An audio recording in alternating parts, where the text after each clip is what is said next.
Now we got it right. Good evening, Sam Tolbert, Sound of Joy Music Services. I've been trying different microphones and I forgot to reestablish the one that I'm using right now. Sam Tolbert, Sound of Joy Music Services. Here we have another impromptu, unscheduled gathering, a live session. I'll give an opportunity for people to join me who are being notified. If you saw the beginning of our intro screen, we now have a subscribe, like, and notification bell uh, video. In case you haven't hit that subscribe button yet, now would be a good time to do that. We're going to have some fun this evening. I'm probably going to bring in some audio from some YouTube channels to sort of highlight what we're going to be talking about.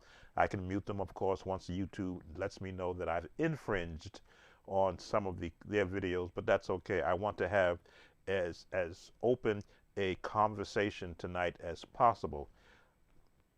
So let me do what I normally do, is to share this page with my Facebook group so that they can be aware that we are live, and then we will get into it. Okay, there it is. It is being shared. I do monitor off of my iPad. I may be using my iPad for some rhythmic examples. We'll see how that goes. Hopefully everyone is doing well. Let me be a good host and welcome those who will be coming in live. A good topic, I think, which is good to cover, because it is where I was as a young musician, not being taught with sheet music, but by actually listening to other musicians and other music, gospel music, in as a rule, but all kinds of music that you would even hear on television. Let me just put in some more comments. Gives me a chance for others to come in. I'm not trying to hold you to the YouTube 30-second rule. I will do a little bit of playing.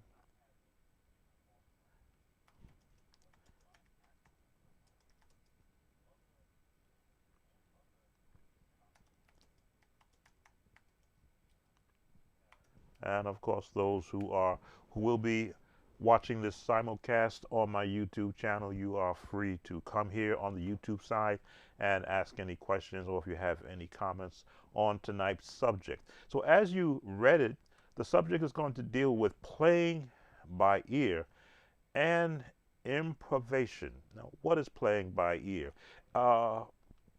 It is a known statement that church musicians and musicians probably in different genres of music that is not church, to where they try to replicate, based upon the instrument they're on, what they are audibly hearing with their ears, rush to a keyboard or piano, an organ in some cases, and try to duplicate or replicate what they heard to the best of their ability. Now, you have some people, and I'm not one of them.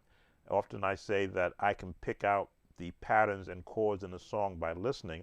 That came from a lot of trial and error in my early days, and then being able to look for patterns in a song, high note, low notes, what do they got going on in between. Welcome, Hezekiah. So the technique that I learned, especially when learning songs for a choir, was what were the vocals singing. That always gave me an insight as to where are the bass chords being formed for an actual vocal. Then when I began to expand from there, what's the lowest note, which is your bass notes, and add that into what the locals are doing, the local voices are doing, the vocals are doing, I should say, tenor, alto, soprano, and then expand from there. What intricate movements are the piano player doing, organ player? And I generally did not go any further than that, because that was all that I needed. We didn't have all of the technology. If you're covering songs tonight, could we go over Holy One by Tremaine Hawkins? Yes, we can. It'd be a good exercise. I'm putting it in my mind right now. Key of G flat, and the movements minor, major, flat 7. Again, I'm hearing the song in my head and then applying what I've been learning over the years. In fact, that's a very good exercise that we can use for the beginning. And then I'll pull up the video and you'll see whether or not how accurate after all these years. I haven't played that song in many years. Welcome, Ewell, and welcome, Guitar Bard. Houston guitarist here. I appreciate your playing and breakdown. I play at a church as well in a jazz band, symphony, and other groups in Houston. I hope that you are doing well. I've been monitoring the bad weather patterns in the Houston area and the outskirts and how much devastation is happening. So I'm glad to see that you're able to be online. But Hezekiah had brought up a good song, Holy One. Let's switch to my main lesson page. Now I'm going to bring up the song also so that I can play, so you can see how accurate can I be from not playing this song in a long time, but being from that era when this song came out. Holy One, and let's switch the Chordy app to G flat, because I believe that's the key that it is in. This is where the ear training comes in. G flat.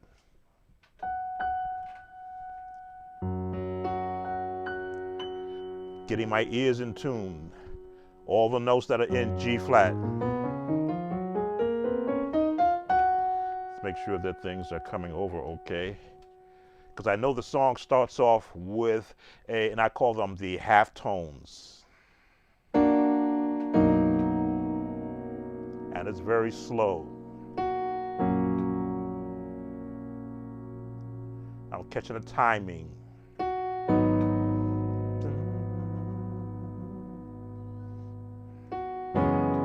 And then the 2-5-1.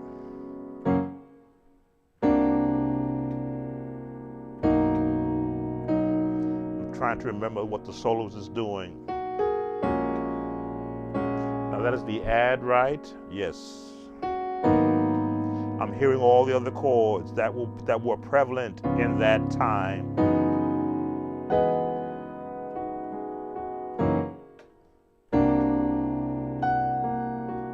Again, the highest note, the lowest note, the notes in between, and how they were being put to use.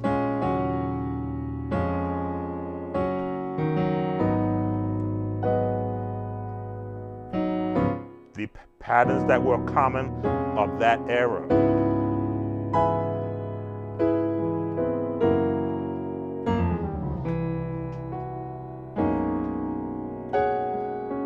And this is just, I'm still tuning my ears by ear to get what's happening in that song. The walk up. Welcome, Benjamin.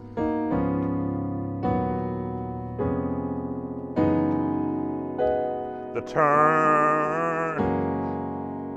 Oh, Holy One. No, it goes to minor. There it is. Oh, Holy One. I'll never, never let you down. No. Now I'm going from memory.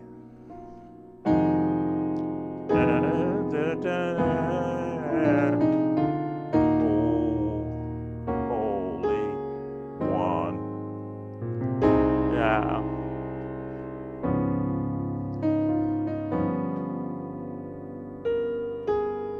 Now in D flat.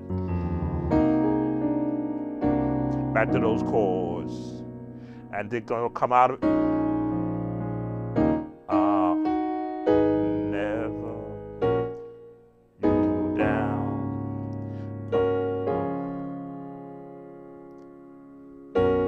Never.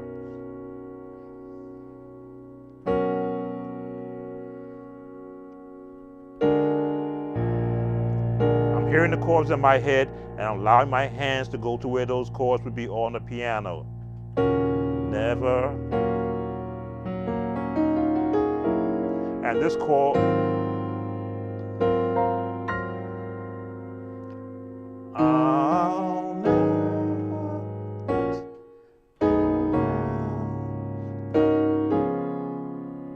And then the 4. All right, let me pull it up. I'm going to pull it up on YouTube and let's see how accurate are my ears. I haven't played this song. It's been decades since I've played this song, but because I memorize chords, that's the hearing part. Oh, I hate when this happens.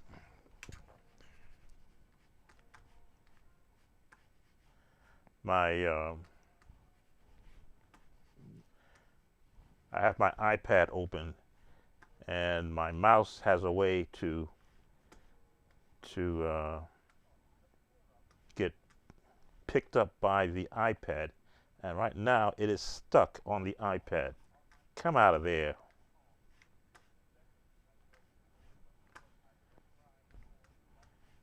Let's see. Go out from. There it is. So give me a chance to pull up Holy One. Let's see how close are my chords. Alrighty, and let's transfer the sound into here. Fair use, so that YouTube is unaware. This is fair use for educational and instructional purposes. Benjamin, I see your request there. I want to be able to cover this. Let me. Hey, it's me. I wanted to mute that from coming on. Then add. Let's see if I'm correct on my opening chords. And I say this is the opening chords.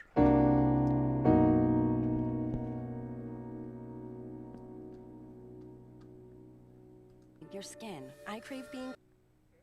All right, let's turn that down so it's not heard. Let's get rid of the add. Let's listen. Okay, that's the intro.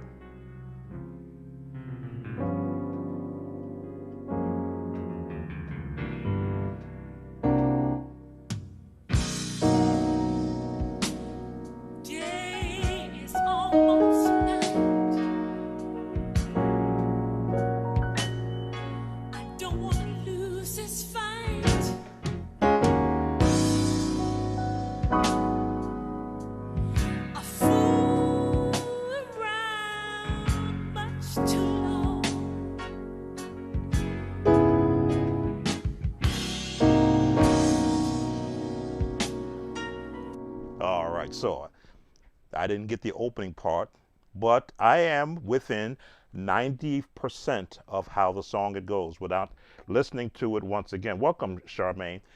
Without actually playing the exact parts. But there's the change.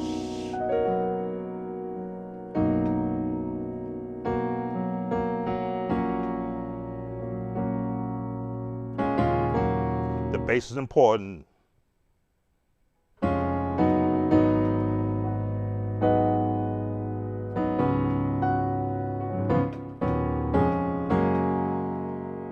The 2-5-1.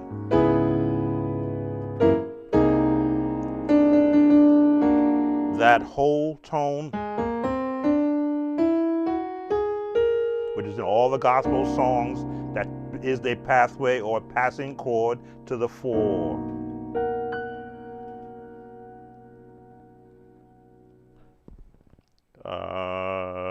Let's see. Hezekiah, I appreciate that. Going over that song during church rehearsal tomorrow, and it would help a lot. Still learning to train my ear as well. Thank you for this. Yes, once you get into that song, there's not much to it. Once you hear the pattern, so the passing tone on the, what is this? I want to try to call these chords correctly. 4, sharp to 4, to the 4, to the 3, but you got a 1 bass, to a 2, to the 5, back to the 1, and then the 2-5-1. 2, 5, 1.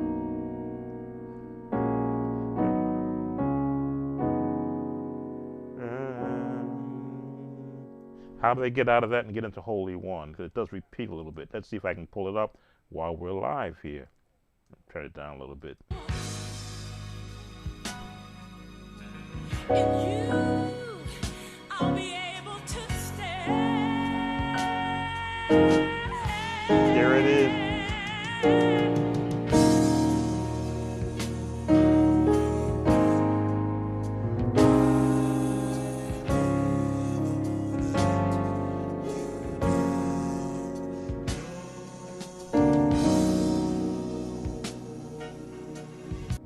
So there's your change. Now you can use this turn, which is kind of contemporary and minor. A major 2, think D flat.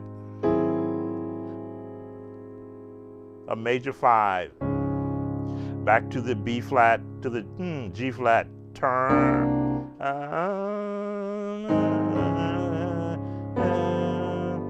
And now at 2, 5, 1 on the D flat.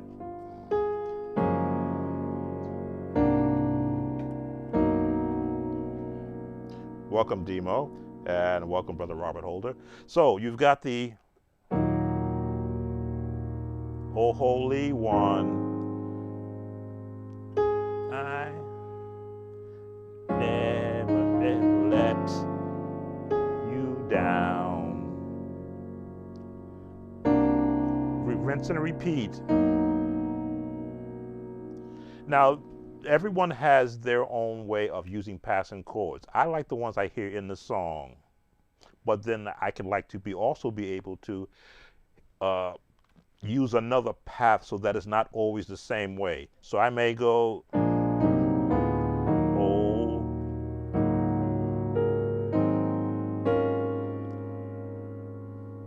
there it is.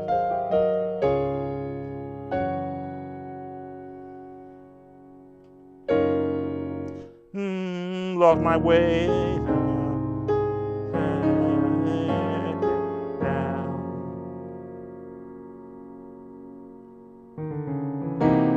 There it is. Now these chords are rich, and when you get into this range, right around here, because here, you know you're here. You've got all those notes, all the black keys. When you get to that E minor, it's like playing on a not a xylophone, a harp. Pick a pattern where you want to go, and you know it's going to resolve on the 1 major, A7, A flat.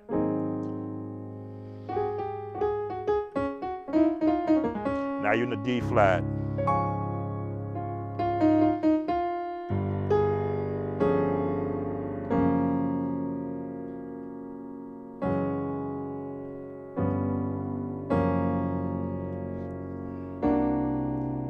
So watch your bass notes.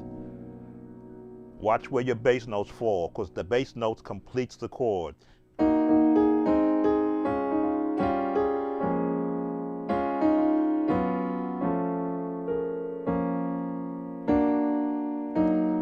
The lowest note completes the chord.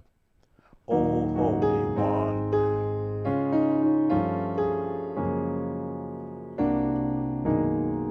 And from right here, you can just go right here. Just from here, down, or up, or down. Again, once you know where the key is going, which is going to be the B flat,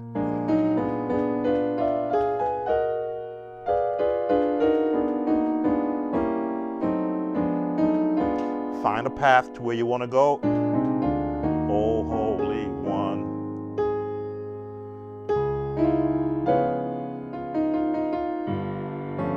Again, the whole tones are right there. Half tone, whole tone, down.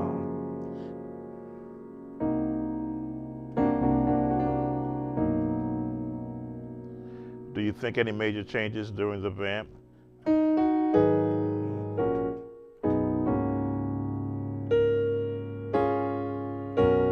Never, never, never.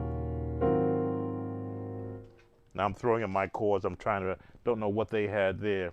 Fair use, YouTube. Let's see what they were doing there in the vamp.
All right.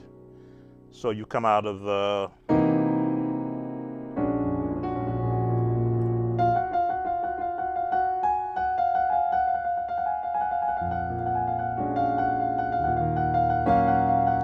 jazz chords have their place in a lot of the gospel songs. And then this change, you have to have this note there,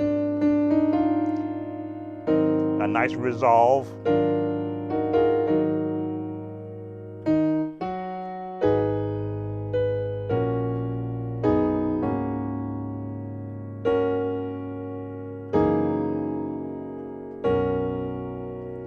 There's your turn chord.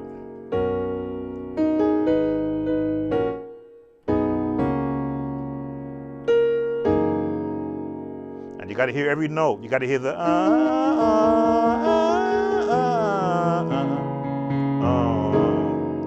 because it's going to not here or not this one, but this one. And again, hear the lowest note, the highest note. No, I'm sorry. And build every note in between.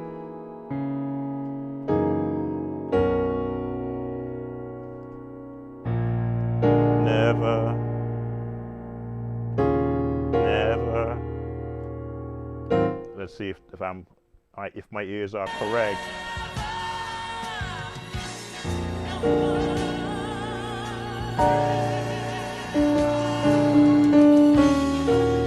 Choir voicing.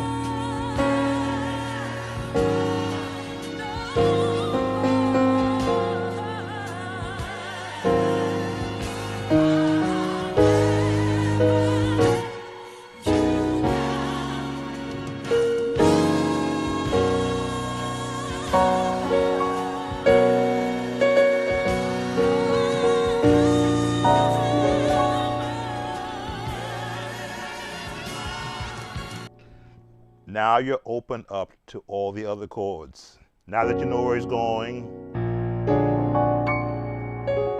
these are the extensions to the chords. But the minute you extend it out, it gives it a whole different tone.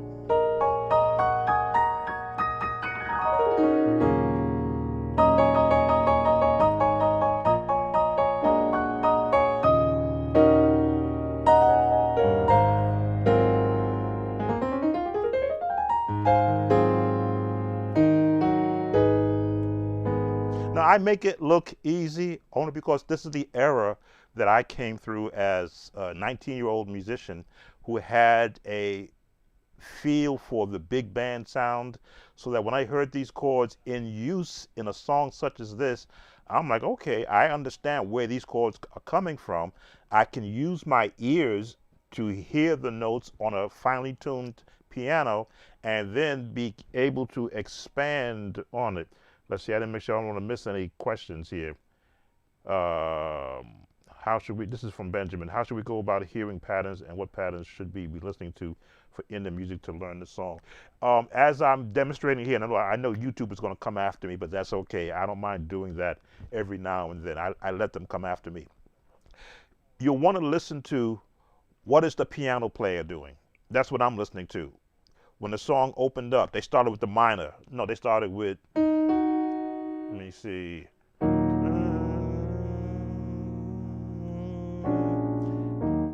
They started with the minor, I think.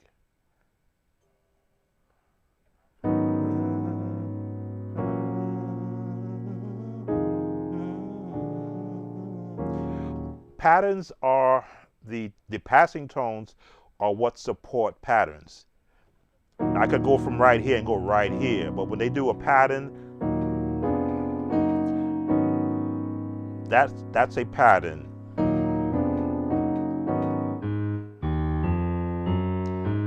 Right in the scale, it's where they start the lowest note and what chord are they associating with it and where is it going to go. You always want to have a starting point, a middle, and a landing when you're putting in patterns. It is not supposed to just stop and be stuck right there and then go right here. Now you could do that, yes, depending upon the actual timing of the song.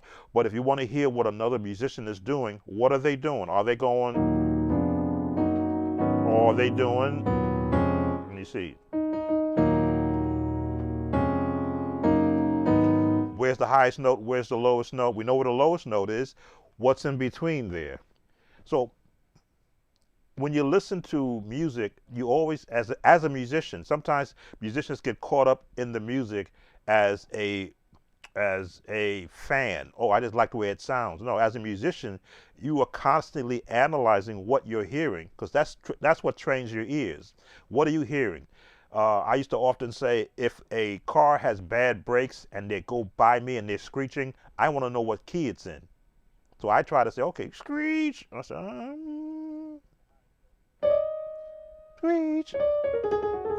Now again, not a singer, but I do recognize notes. So I can hear my head hear,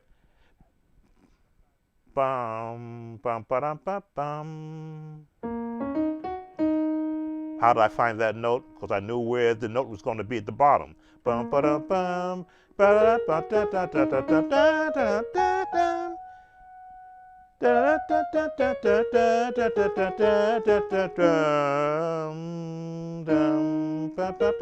that's only because I practiced trying to understand where the placement of notes are on the scale and how quickly I can recognize how to get to that note, which helps me to hear what other musicians are doing that I haven't done. Hezekiah, have I given you enough of the song?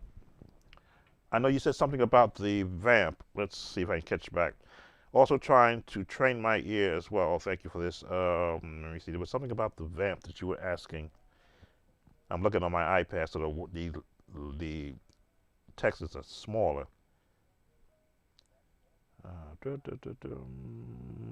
Forgive me for those who are watching me. Oh, there it is. My eyes just came into focus. Okay, doing a rehearsal tomorrow. Oh, there it was. Do you think any major changes during the vamp? No, I listened to what the original writers wrote, and then when you're doing it live, you know, you're sometimes open to what happened in a live setting. If you're doing it in a studio setting, you know you only have so many chords you can put in to a song without stepping on another instrument. But if you're the only one that's playing, which is where I have been the majority of my life, then I'm free to roam around the music.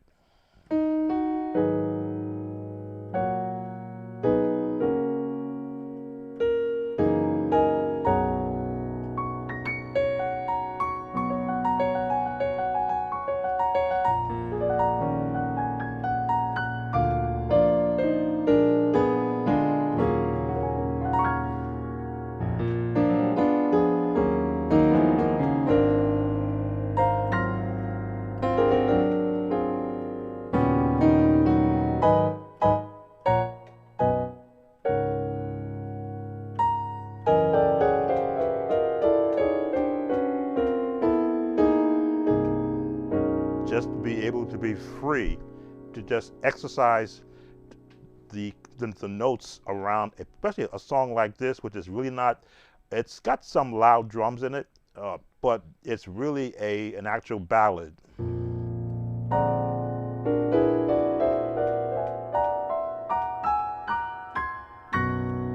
Nope, minor. That's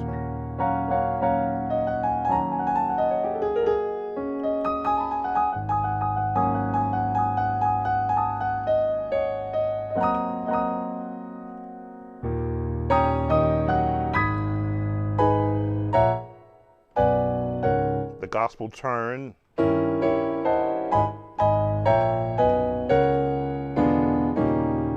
With the diminished chords. Seventh.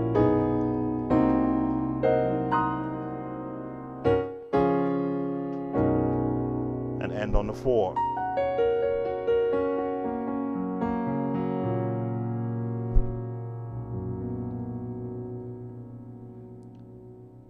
Yes, you did. I got a melody for it. Oh, okay. I think I've answered your question. Let's see. Want to make sure. Demo, I think I did recognize you. We're not sure how many are watching. 12 people are watching me right now, and I thank you for coming in. You're free to make comments. And again, for those who are watching on the Facebook sharing, you're also welcome to come to the YouTube side if you have any questions. What we're talking about, topic of the night, is hearing a song and being able to improvise. And you've watched some of what I'm doing right now, and I'm glad that Hezekiah, excuse me, I'm going to call you Hezekiah Walker. Hezekiah, who came in, recommended a song from my past that I did not play in a service, but I did learn it because it was number 1 in G flat. And that's one of the songs that helped me get comfortable playing in G flat, because I learned the patterns of the song. It didn't start off like a hymn or an anthem or a spiritual, but it was a contemporary gospel song that was using chords that you don't normally hear in church. You normally hear these songs in a hymn, and these changes.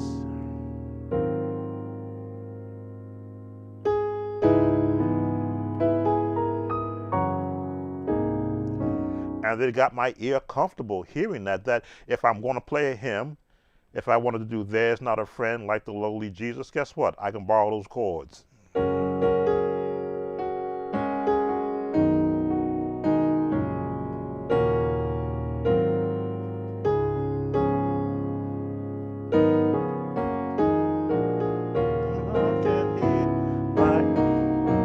I can borrow those chords.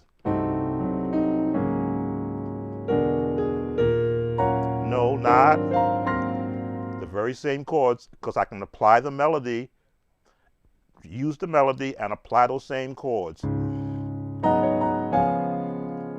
not one. Jesus knows. Same chords. He will guide till the day is done.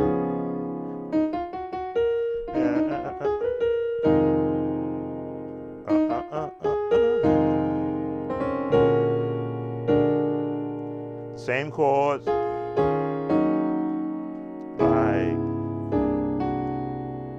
going to change the chord.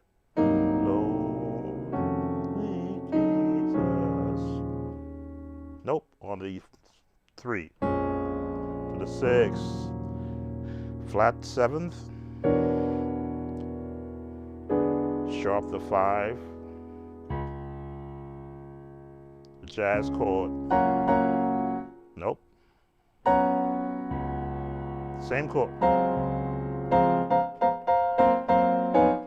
I'm trying to hear a chord.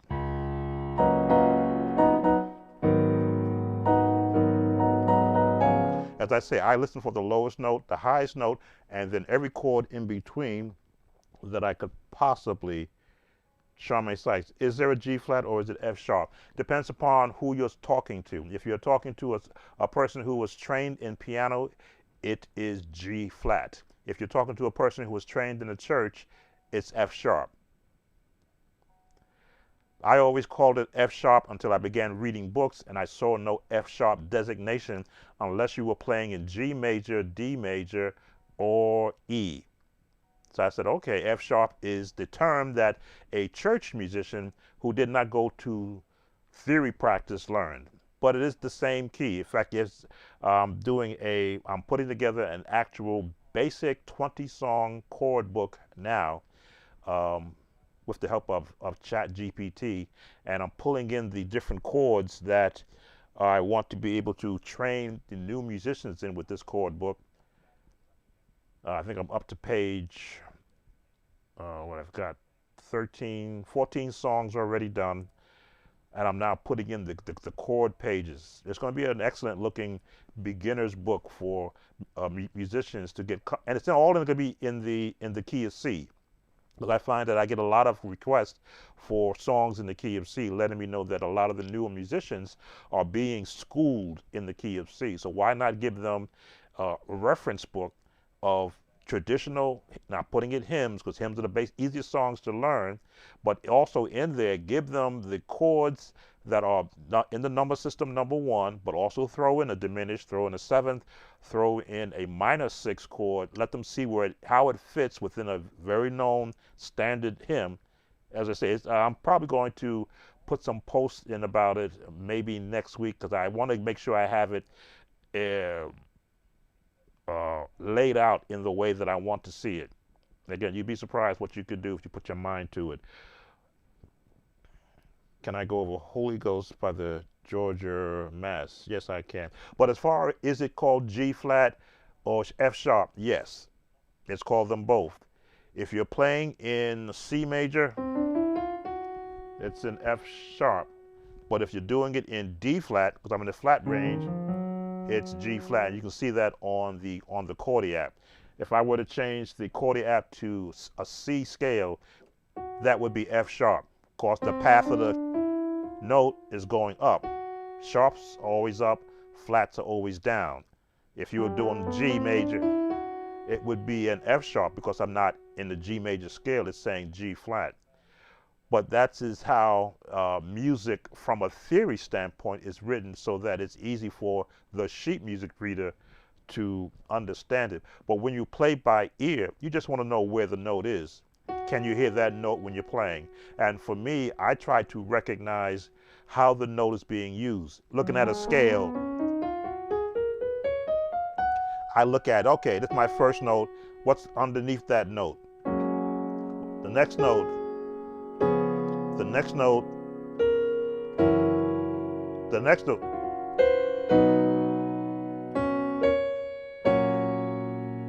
Next note,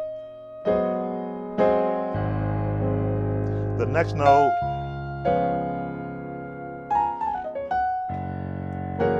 That's how I began to understand how I'm going to place chords in the G flat scale, by borrowing the note, the chords that are familiar to the other keys.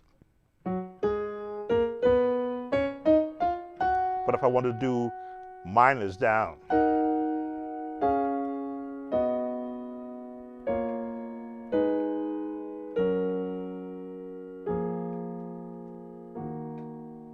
this is when it gets tricky. Drop 2 all the way down.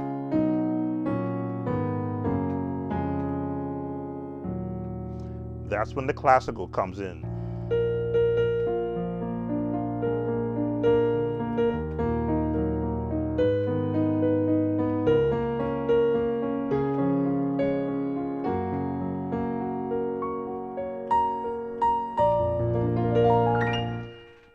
This is when it becomes fun, because all those songs that I would listen to as a youngster, once I understand where the placement of the notes are in a scale, now I can go find the song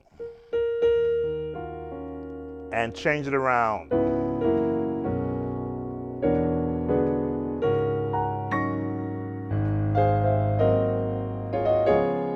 And from playing all these songs in G flat and transposing mindful-wise from one key to the next, I get more comfortable. I'm gonna make sure I didn't miss out anyone. Demo, yes, sir. When you did the 251, you were saying it can be also be called a 514. No. Well, I always will mention the jazz progression number system because so many musicians learn that way. I did not. I get confused when I begin to talk to it while I'm playing because in my mind I'm thinking progressions. Where am I going? What key am I in? Where do I want to go? So if I kept everything in G flat and I want to get from G flat to the B, 251 takes me there in the B, 251, because now I'm going to the B. But if I'm still in the G flat, then it becomes 514. As you say, 514. So it's dependent upon where do you want to land. If you want to stay true to the scale you're in, then it'll be 514. But if you know that people don't always, if you don't know if the person speaks in 514, but they speak in two, because in B major, 1, 2, 5, 1, 2, 3, 4, 5, 1, in B major, depend upon again who you're talking to and what language, what is their skill level or language in the jazz nomenclature. I'm not a professional jazz musician, but I understand, I'm learning to understand how they communicate to each other. You want the bass player to play the correct notes. That's what the number system does for the bass player. For the musician, he's doing the improv. And that's the other part of the conversation. In improv, you know where it's going to end. How do you want to get there?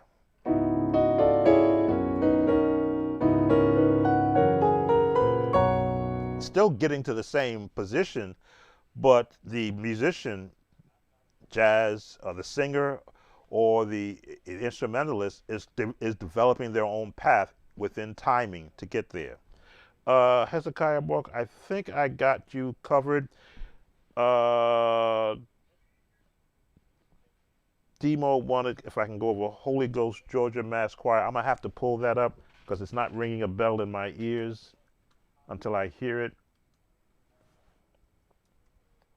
Holy Ghost Georgia Mass. Okay, there it is. I always like to pull up from the album and not from a live. Looks like I've done this in the past because I see that it has shown me watching it. So let's pull this up and let's try to shut that down. There we go. Fair use for educational and teaching purposes. We'll listen to some of it and then I'll see, because I've listened to it already.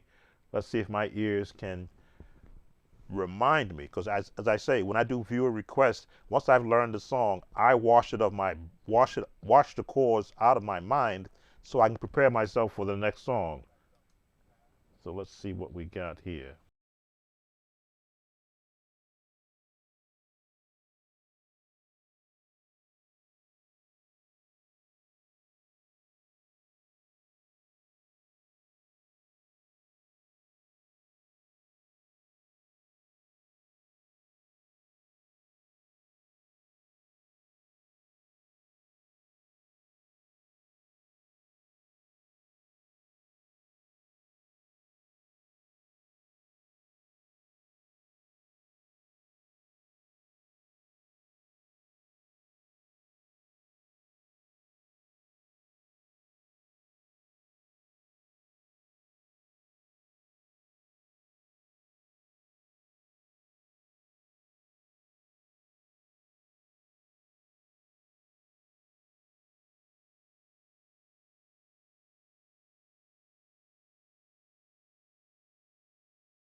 There it is. Of course, when you add the lowest note, that changes its theory name, but it's G flat.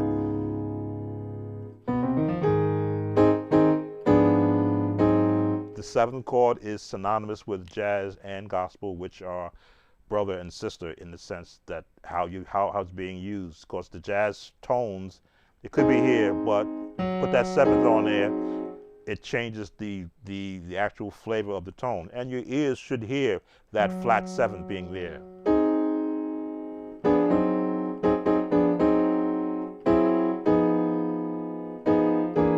See how close the notes are. Tritone. Once you start taking apart chords, you will find that they are commonly used chords in the jazz world. And then once you understand where they're coming from, then it cuts down the learning prospect. Welcome, Xavier. Do I have online courses? No, I don't. I used to up until 2016, I'll say. Then there was so much competition out there for students. I didn't have enough interest coming to what I was doing online. They were going to all the other creators who were coming alive.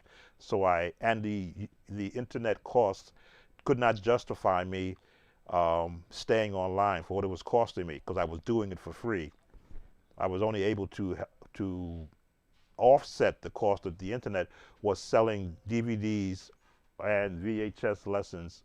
That offset the cost, but when that dried up, I could not justify paying what it was they were charging me to be on the internet. So I went 100% to YouTube for free, and waiting until I got monetized to sort of recoup the expense of the equipment, the software, the piano, everything you see here that I'm now doing. I'm still recouping the cost of being able to do what I do for free. So I'm more of I want to help every musician that came up like I did with no one giving them any information or help. So I invested in the cameras that you see here, the lighting, the software that lets you see me, the headphones, the wireless microphone, and constantly investing in ways to educate musicians who may not have a budget to work with in their own personal life. Yes, I am probably ticking off a lot of other content creators who charge for their lessons, and I say, tough. I was here first.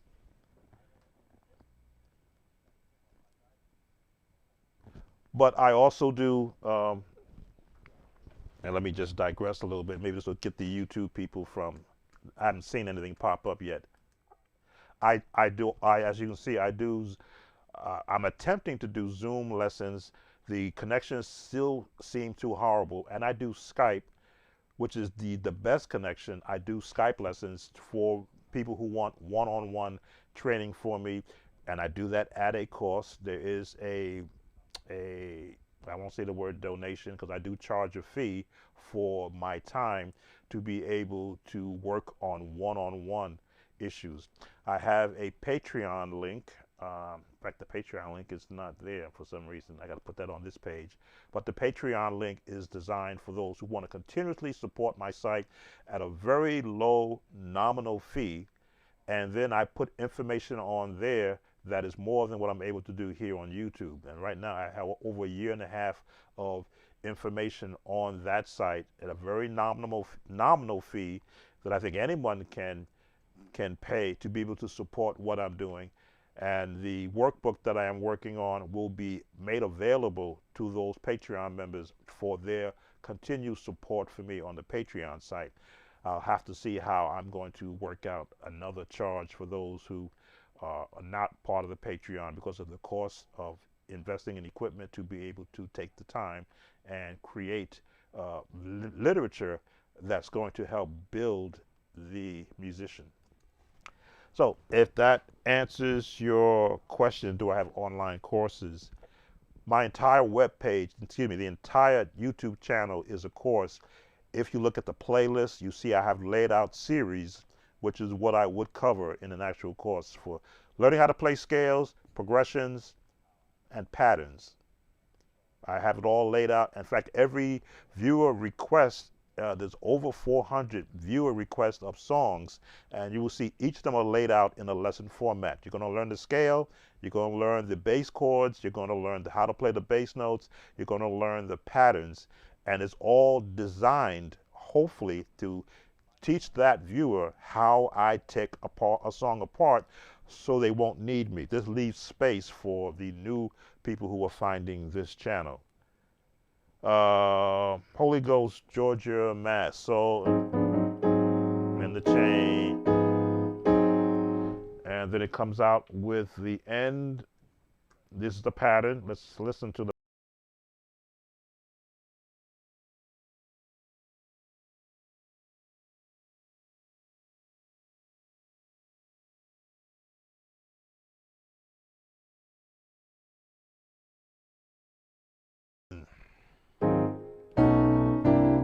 Now I can hear that change. The lowest note, the highest note.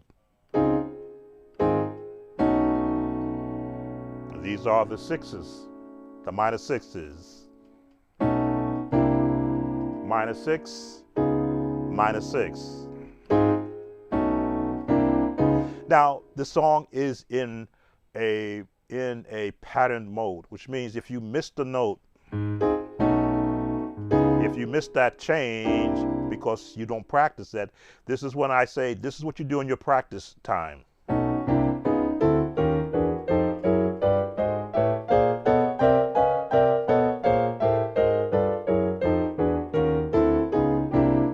So that when you hear that change, you would have already practiced. Your muscles would already been trained how to just drop in.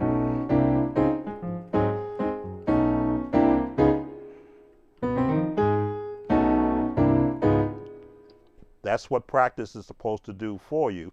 Not just one key, but in every key, because you never know if you have to do that same change in another key. What you're listening for is the lowest note, the highest note, and all the notes in between that you can fit on your right hand.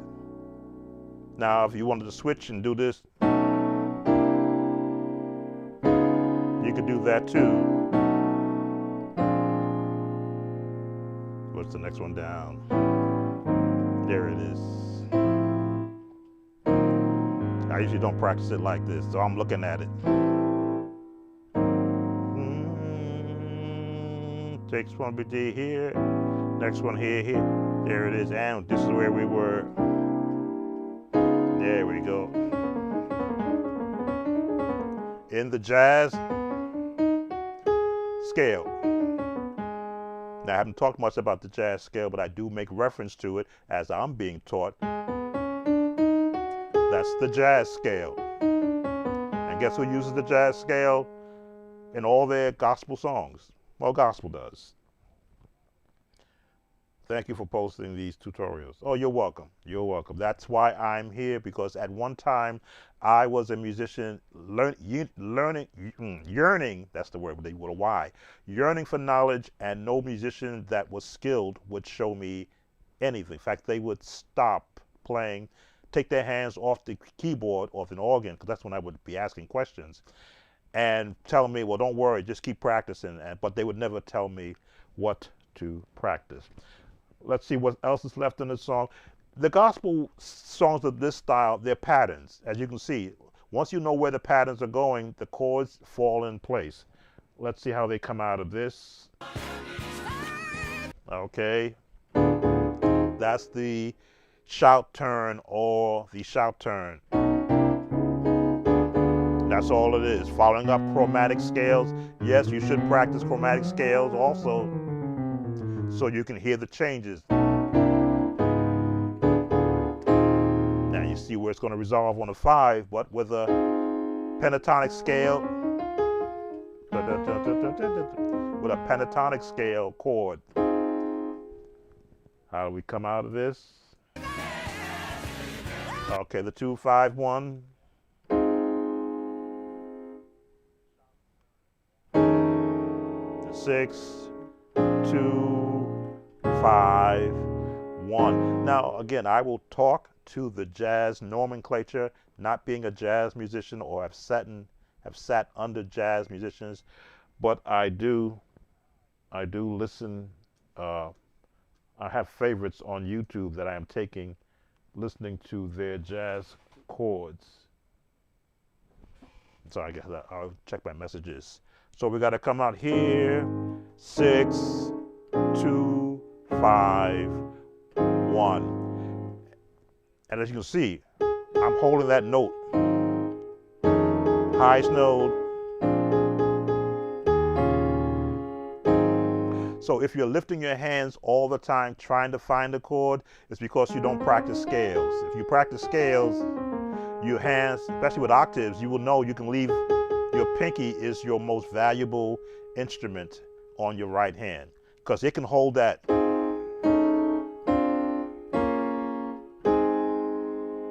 And give you that one constant tone up there.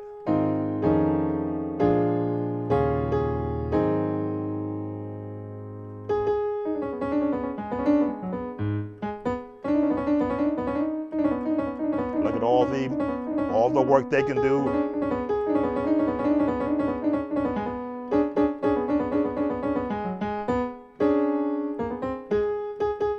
Don't leave the pinky out because the pinky is very important on your hand. Make sure I didn't leave any question. Okay, let's see where are we now from.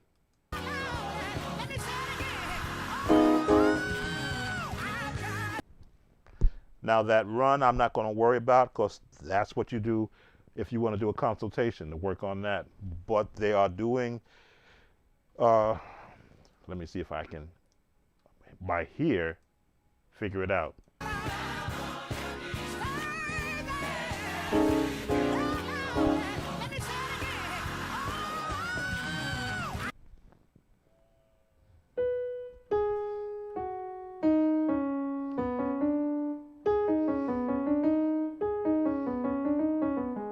Okay, so they're in the jazz scale. Generic.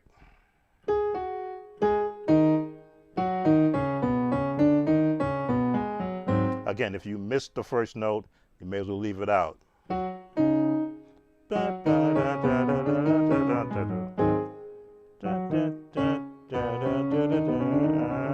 you can see both hands have to be able to do it.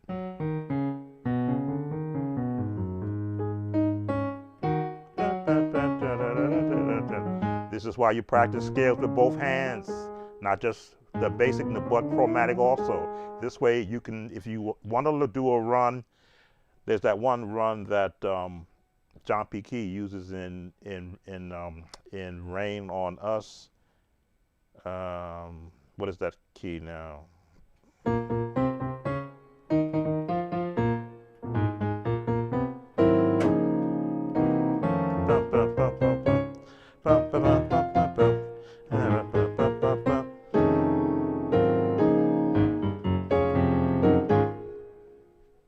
I had to learn how to do that run. Then there's the one run in the Hezekiah Walker song. I think it's Power Belongs to God. There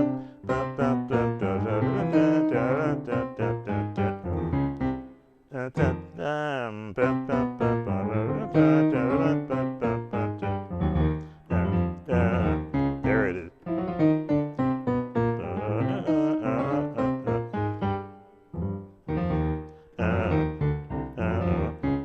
That the one? No, can't nobody do me like Jesus. No, can't nobody. Is that the song? I learned the run. I didn't learn the whole song, but that the run gave me a different exercise to practice.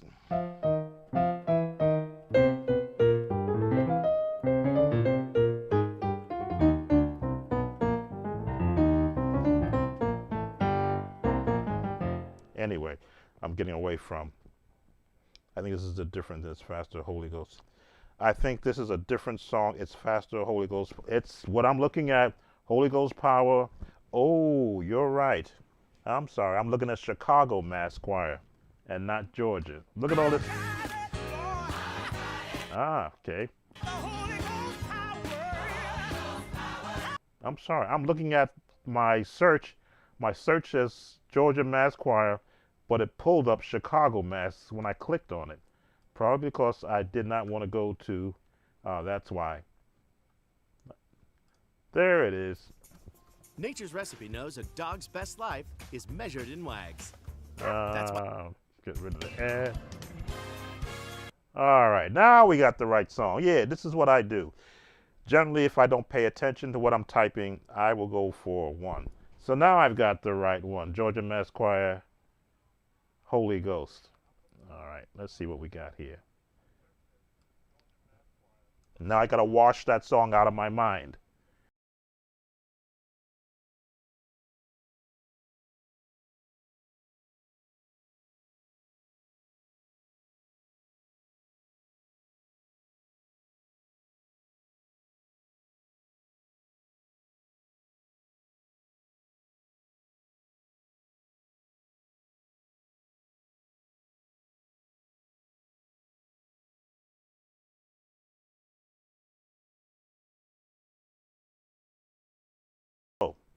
Same chords.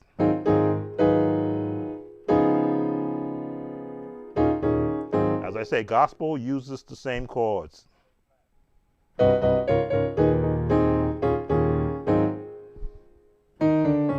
Write down the chromatic scale.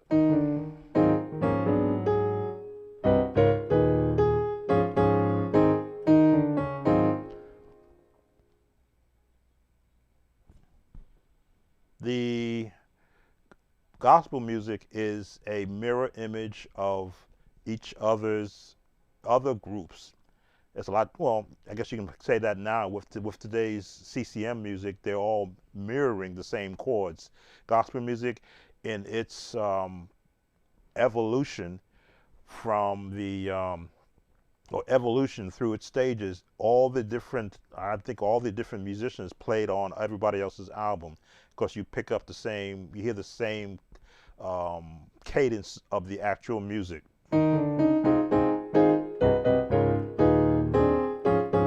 Let's see what else we got there, because that's, again, traditional.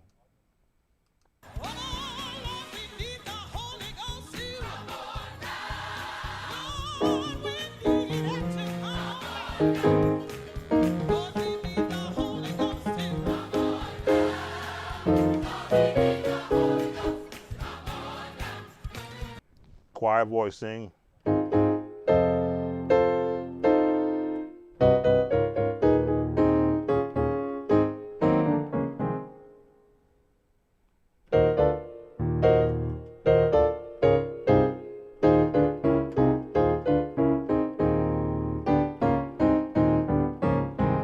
Let's see which one that they use right there. Let's listen a little more. Fair use once again.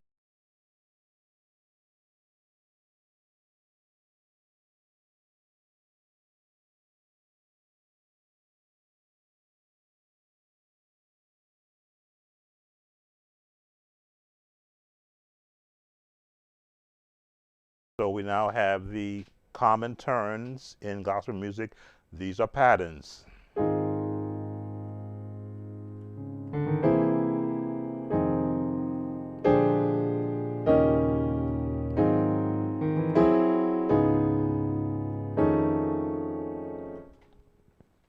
I may have missed a turn. Let's see.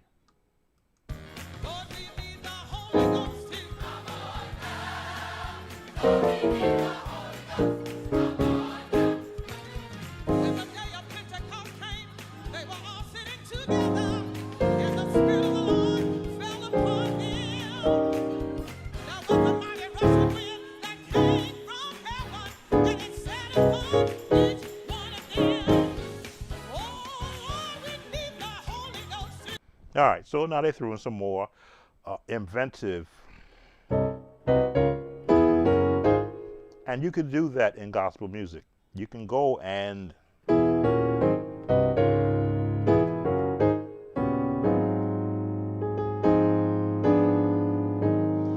the 2, 5, 1 in F minor to the B flat, to the E flat,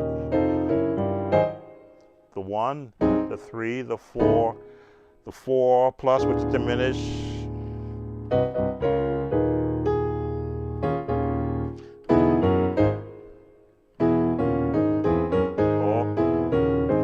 upon which way you want to do. Can you do? I've got a testimony in F. All right, let's see what else again, these chords are common. Only thing I can show you from this standpoint is the approach that how they are putting patterns around the original song. When you're in a live setting with the choir members and a person directing, everything changes. It is no longer the album. It is whatever's happening live at that moment. If the lead forgets a part and you're playing, you may be in a pattern.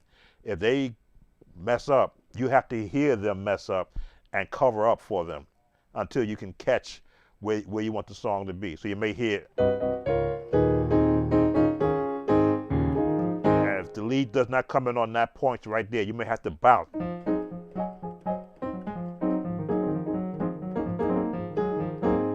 Just to reset the rhythm. Let's hear what else is there. I see your request, Elia,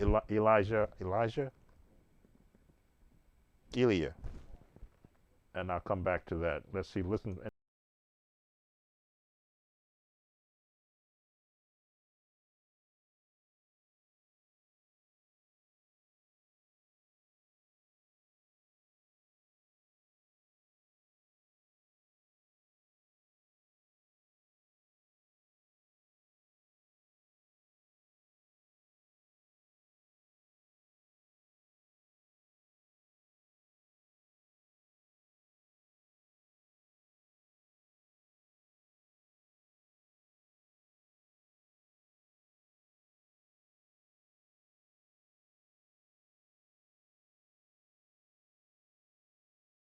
Yes, this song, if you're going to be playing organ or piano, this is a church musician's dream because everything is pattern.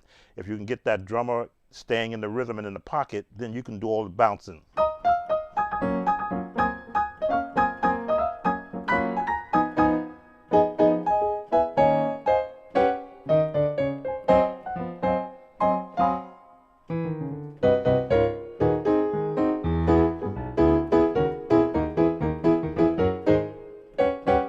It's just learning that these chords exist. These are the jazz turns. 2, 5, 1, 5, 1, 4, 3, 4, 5. Stay in the 5.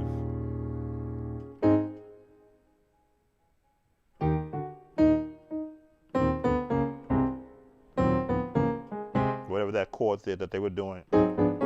Could be that one right. Yeah, that's probably more close to what it is. Chromatic chords.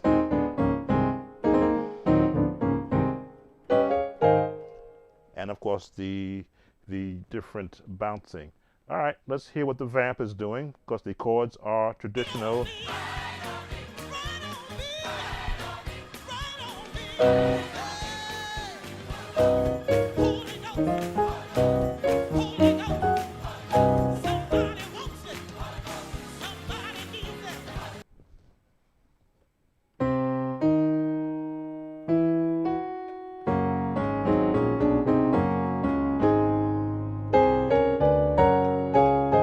Yeah, they're in there.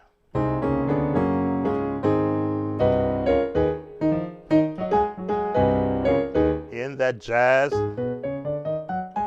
scale mode.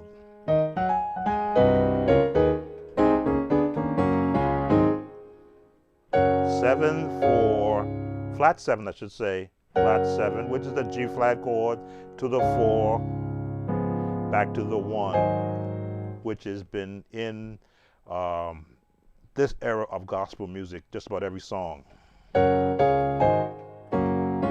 Or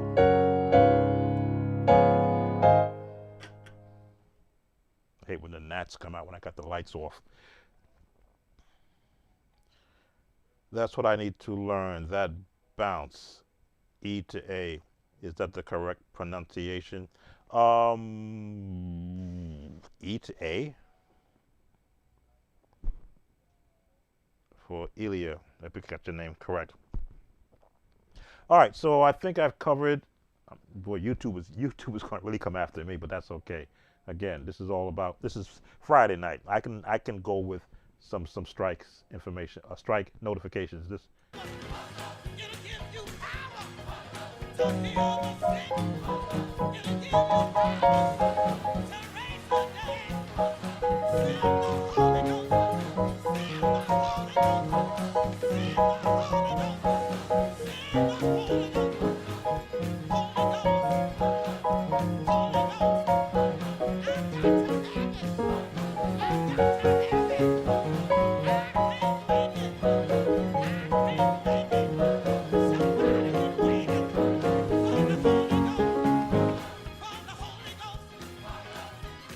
So you see me do a lot of the bouncing, which I did a whole series on the bounce technique that I use.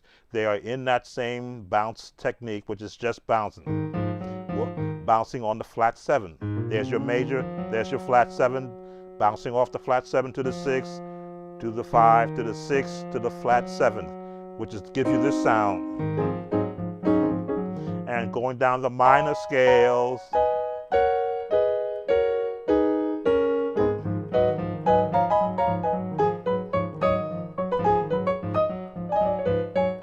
Remember the pinky?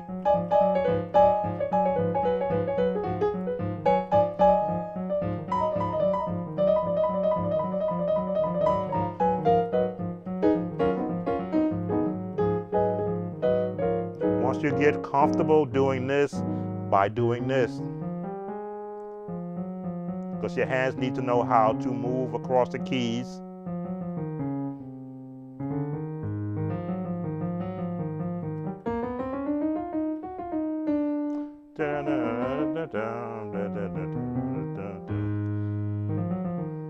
This is the only way to get this comfortable is practicing this. Or, which is the D flat major scale. That's how you get comfortable landing on that note.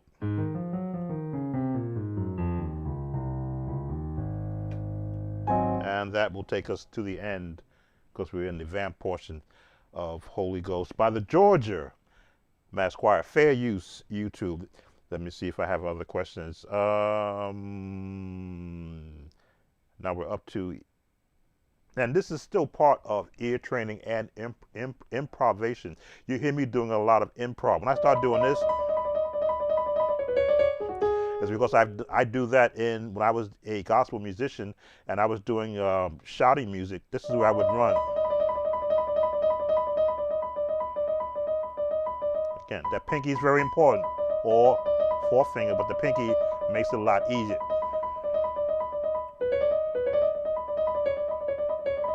Or this.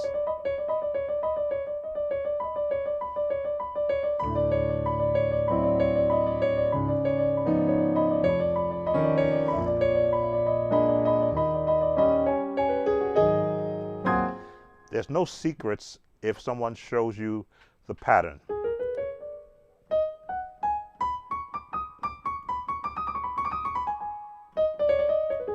If you could play in A flat minor,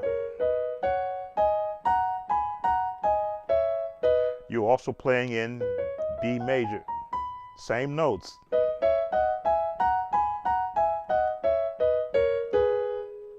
A minor, A flat minor is B flat major, B major.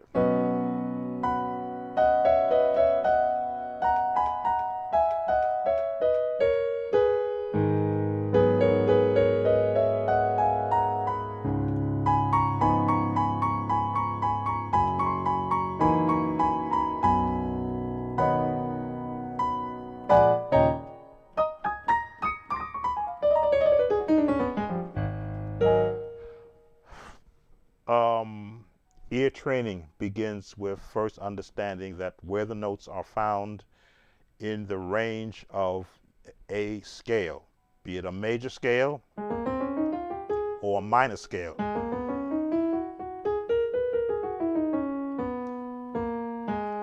Where the first note starts, that's the name of your scale. So this is B major. But But if I switch to here and do those same notes and stop here, it is now A flat minor. A flat minor, B major. Same chords.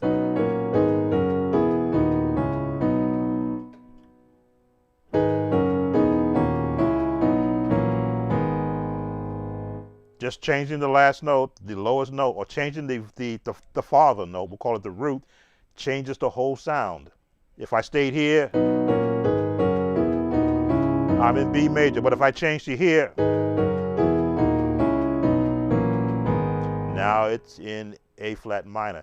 That's how easy it is to play by ear.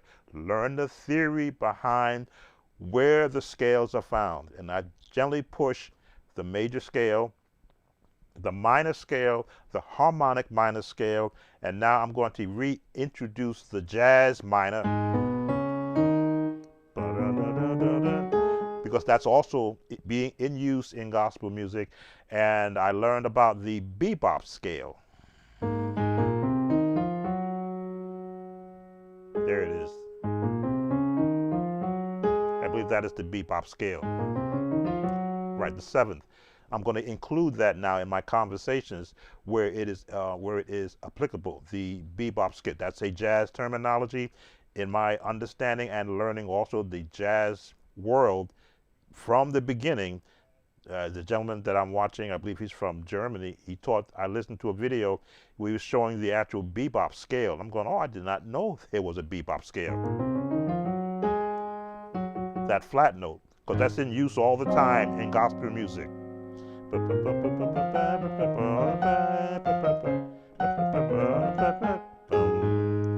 All of it goes together to give you that sound of gospel music.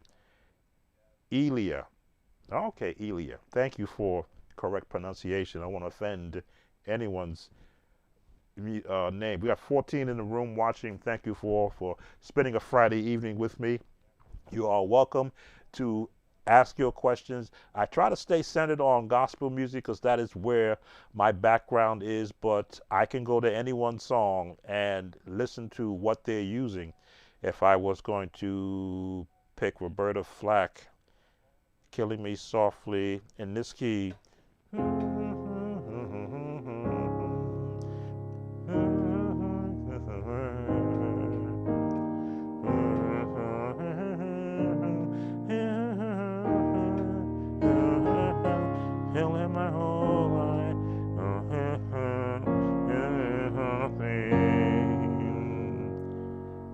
should go to the B. F. There it is.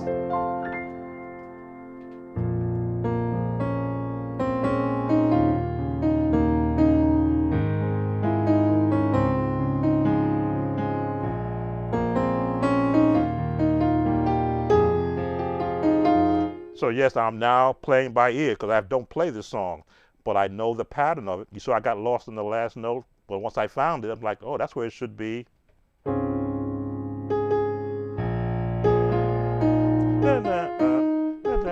Scale.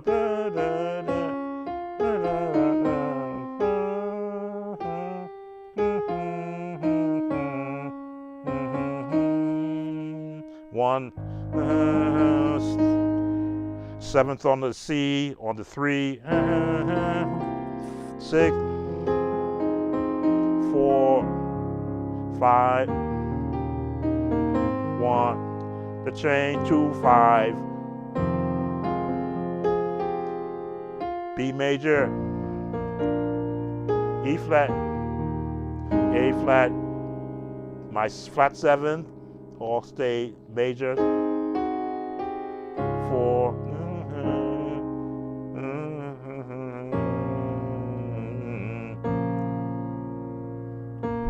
and now the F because I played it already. So yes, I can tear apart any song in any key because I'll find the patterns and the scales used in creating it. So Elia was asking for, I've got a testimony in F. Is that when I look back over My Life song. Now, there's a 30-second delay, Elia, so I'm be waiting for your response. Key of F, I've got a testimony. I believe it's normally in the key of B flat, but you're requesting the key of F. The secret to the key of F is if you can play in the key of B. No, not key. F is what?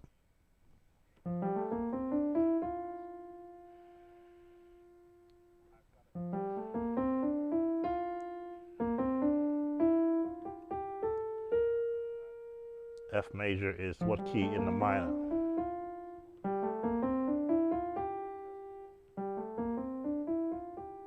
That's the Lydian, I believe.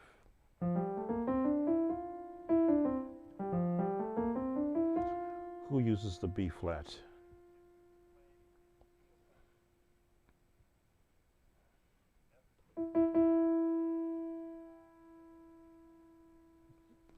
I have to look at it and see what's common to that key.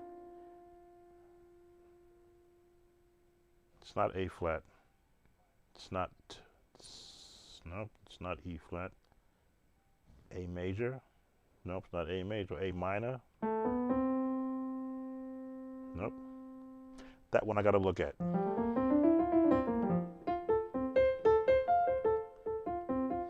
It will come to me. Let's see. Let's do the.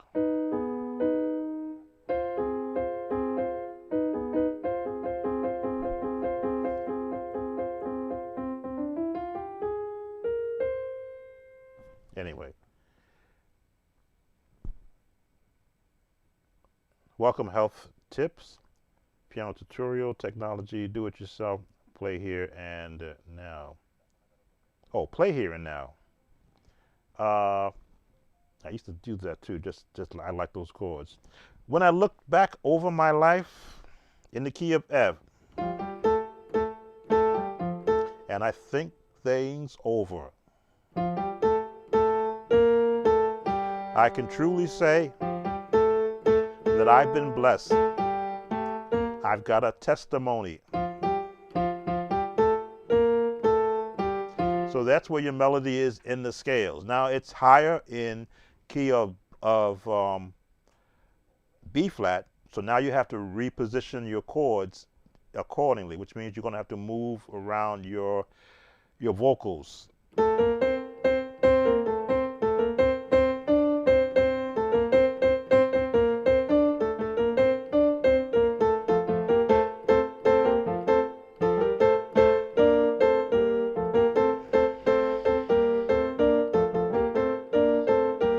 Tenor.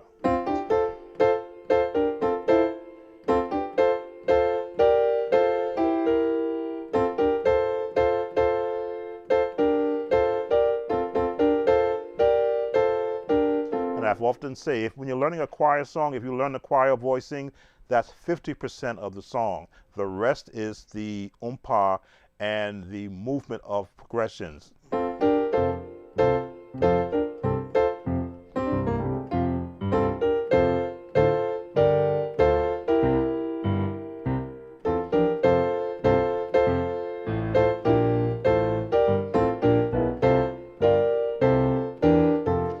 Again, when it's out of the normal pitch of the song, you have to reinvent or improvise, I should say, that's the correct word to use, improvise where you want to place your chords.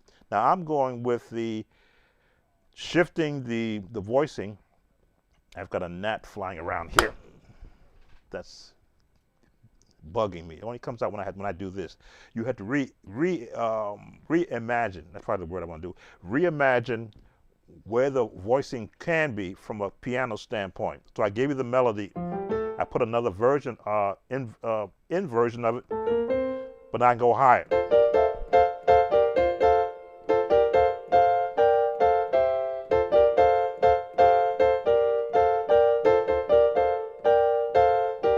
So now I've got 3 inversions, which is 3 different placements based upon who's singing the song that I could jump to as my home chords. My left hand, of course, is doing the umpa.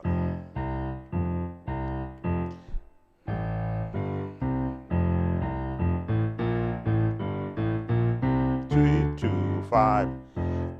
This is 101 basics. This is taking the scale, taking the chords. We haven't even added progressions yet. But once we establish where we're going, then we add in progressions.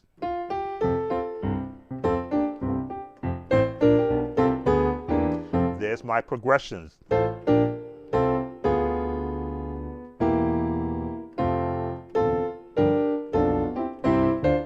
Progressions or passing tone.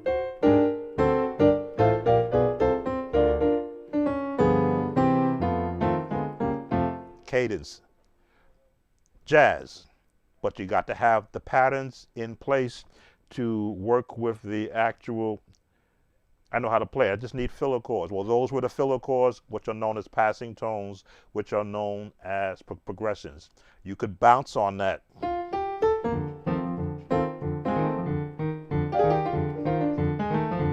Jazz.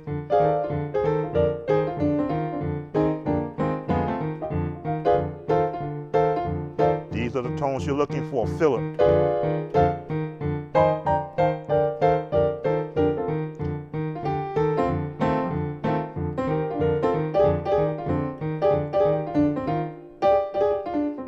Remember the pinky?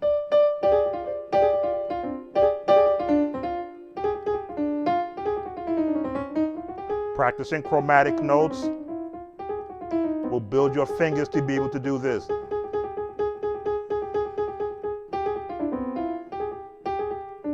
To the point that you don't think about it. You just hear what you want to hear.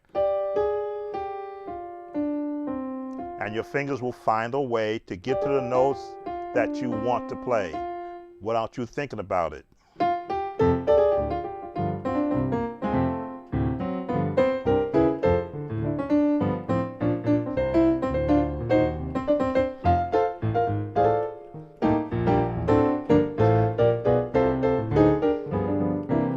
More filler chords, looking for a place to apply them. Again, once you know where your choir voicing is going to be, how do you want to get them there musically? The bounce. This is the bounce with just tritones. With block chords.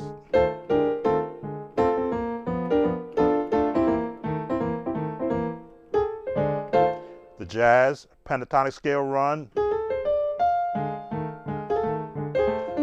Back to the chords, the turn. I've got a testimony, or how do you want to get from the 6 to, do you want to do the minor or the major? You decide upon that. Or diminished, let's just say, or the major 7th. Not a major 7th, the minor flat 5, D minor. But it all comes out in the wash.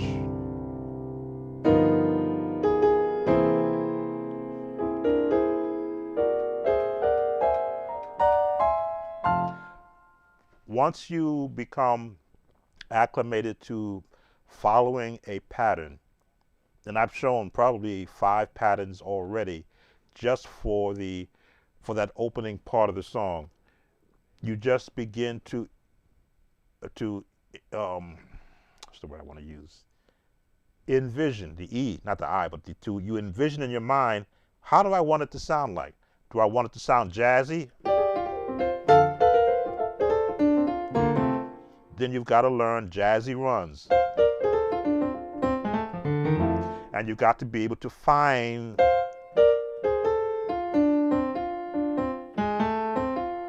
and know when you go to the bottom. Because if you stumble on the way down or on the way up, the minute you stumble, you will lose your place. So generally when I do it, I'm already envisioning when I want to do something like that in a song. If you watched a lot of my videos, you will see that I don't know what I'm going to play until I'm playing it, but I stay within a pattern. The safest way is full 6 chords.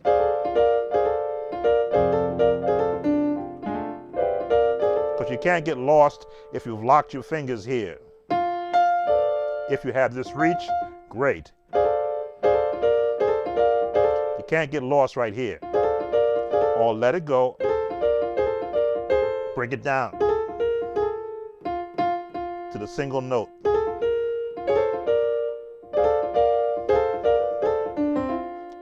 As long as you stop on the 1, which is the F. When I look back over my life,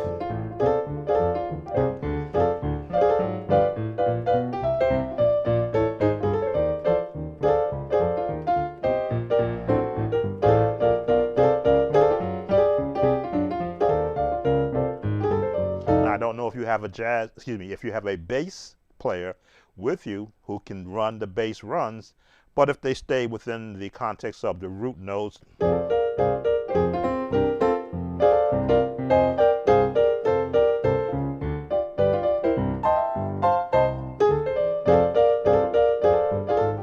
minor,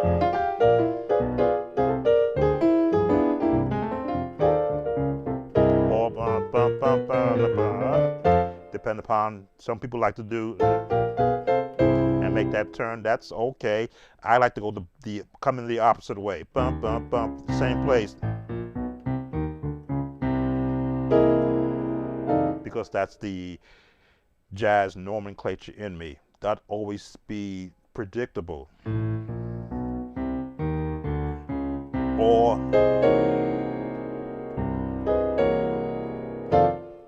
it's good to have another way musically to get to the same place. I think the rest of the song. I've got a testimony. I've got a testimony. Now you're gonna go to the 6. You can do 2, 5, 1, or you can go down the chromatic down. I've got a testimony. Now that is the safe way.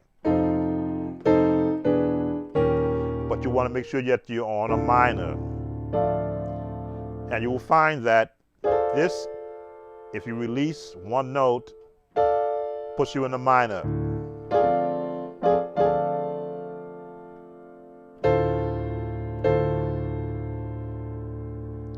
And if you do the octaves,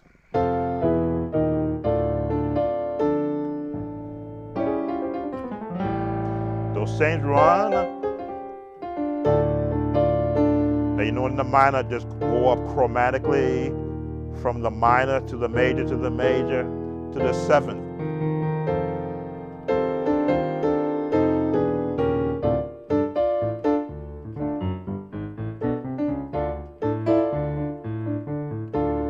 I can truly say that I've been blessed.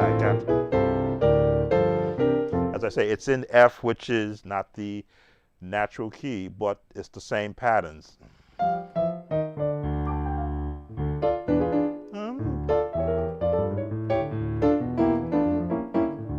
Minor 7th, minor 7th, minor 7th, minor 7th.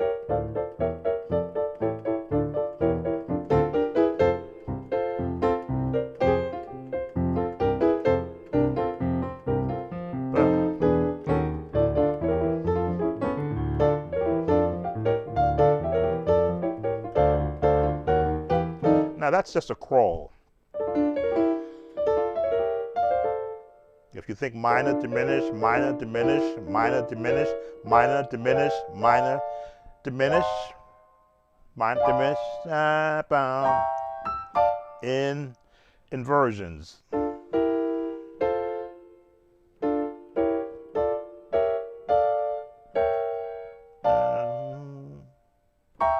There we go.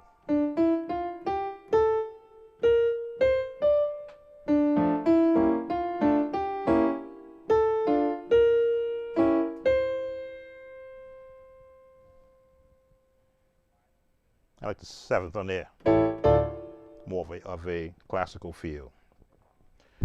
Welcome, Gimmets. And how are you developing the craft of playing musically? By listening to everything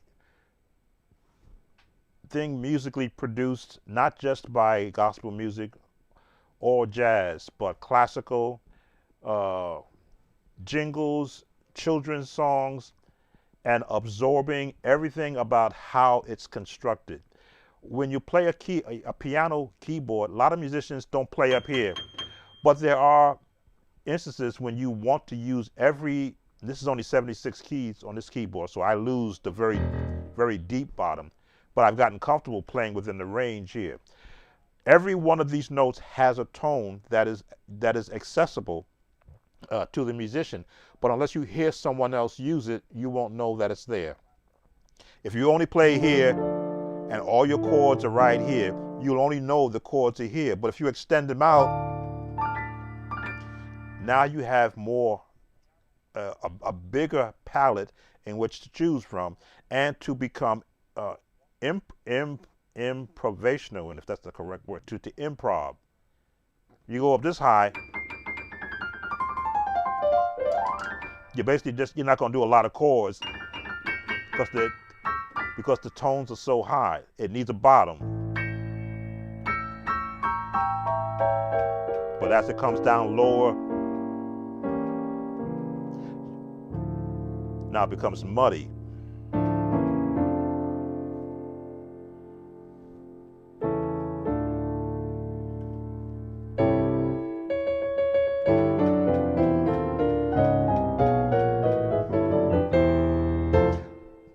Gospel music, because it borrows from jazz so much that if the songs and the music becomes predictable, it's the musician's job to be as innovative as possible so that the music does not just become dull.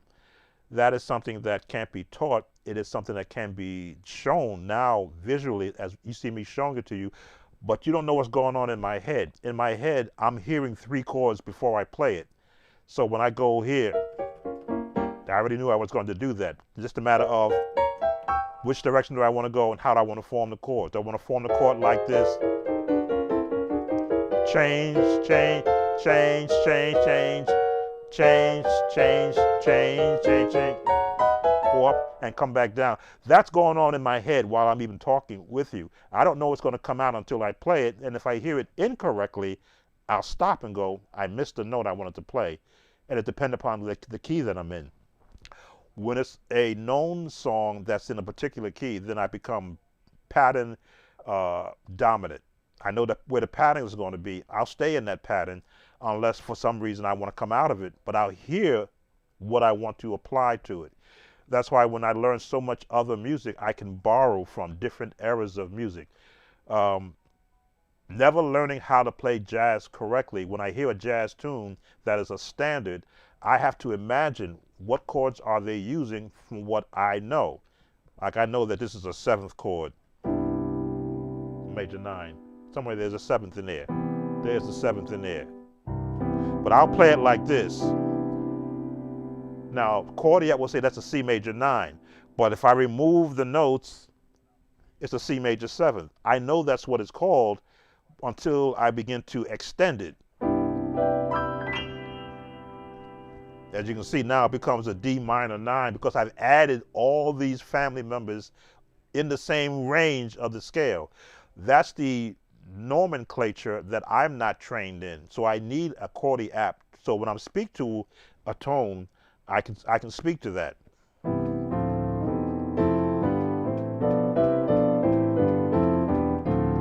Now, if no one ever taught me that, I'm able to hear those movements, hear the highest note, hear the lowest note, and the placement of all the notes in between. Change one note, and it becomes a major. But put that 7th note down, it becomes a major 7th. But I need to know 1, 2, 3, 4, 5, 6, 7 note in that scale. Why is that important? When I want to change keys, now I know that that's a 7th. 1, 2, 3, 4, 5, 6. That's my 7th note. Change key again. I need to know that's a major 7. 1, 2, 3, 4, 5, 6. If I hear what a seventh tone in a major scale sounds like, I will hear it each time I change. That's the nomenclature of learning the jazz. Because you will find out that gospel borrows those chords.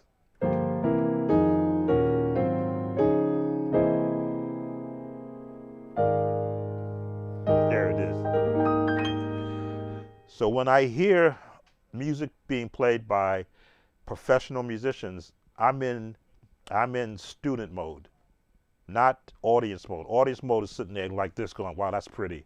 My student mode says, that's technical. Do I have that? Can I duplicate?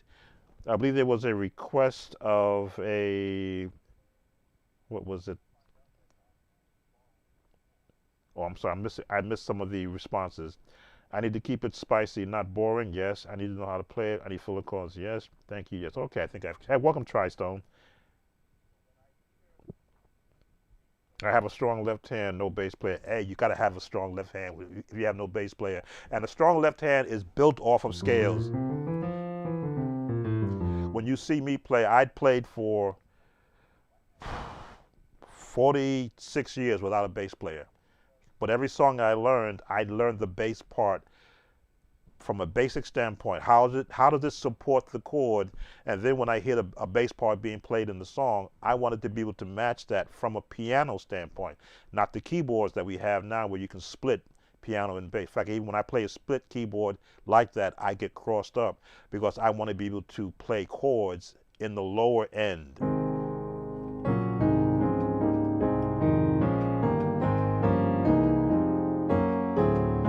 See, when I do a split keyboard, let's see, it should be one of these. I have split keyboard as one of the presets on this board. Let's see if I can find it now. Split keyboard. I know you're in there. Because I have used it in the past. Ballad, bass, here we go, bass and piano. Now this is the split keyboard.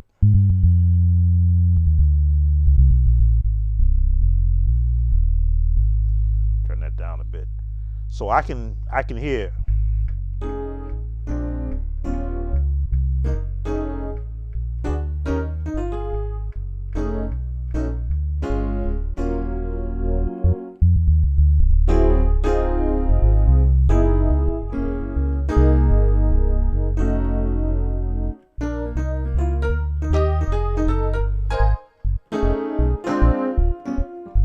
I think like a bass player. Just standard. I think it's 8-bar blues. Boom, ba-dum, dum, da-dum. There's a split.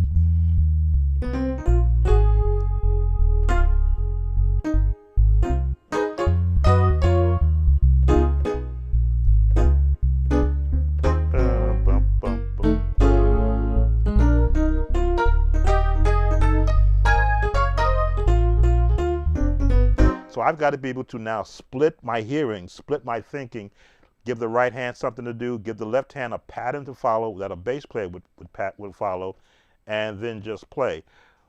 Now this is the Just Let's Comp, which is a little more sophisticated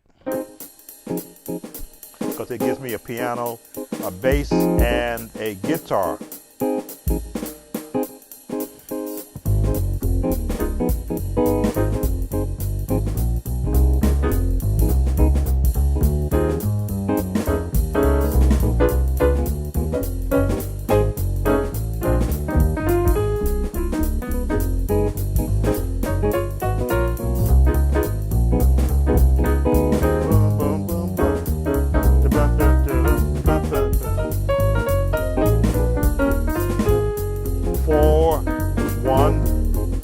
Four to the 1 to the 6 to the 2 to the 5 to the 1 to the 6 to the 2 the 5, the 1 drop down to the 2, stay in the 2, 5, 5, 6, flat sevens. So I can hear in my head what I want the bass player to do, but on my right hand, I have to go to a pattern. Because if I mess up with what I'm doing pattern-wise, it's not a very pleasing sound to hear. So yes, the bass, to get a good bass hand, hear how basses move in songs, especially in jazz songs, and then apply that to gospel, especially when you're doing the shout. That's nothing but a bass hand doing the shout.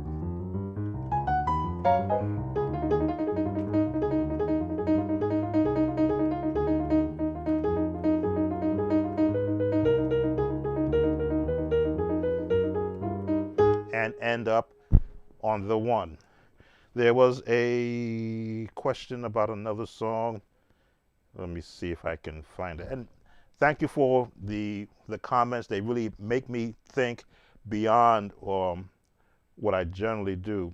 And how do you develop the craft of playing musically? Yes, gents, I learn everything. And that was one of the songs that was, how do you work on the different types of chord structures? I just got out of the series in the month of April, building chords. In fact, I still have that page here. Should be this one.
Sorry, I wasn't expecting to go to this page, so I did not reset to the microphone that I'm on. So now I've got to talk back to what I was saying and remember, which I'm pretty good because I play by ear. I can hear everything I say.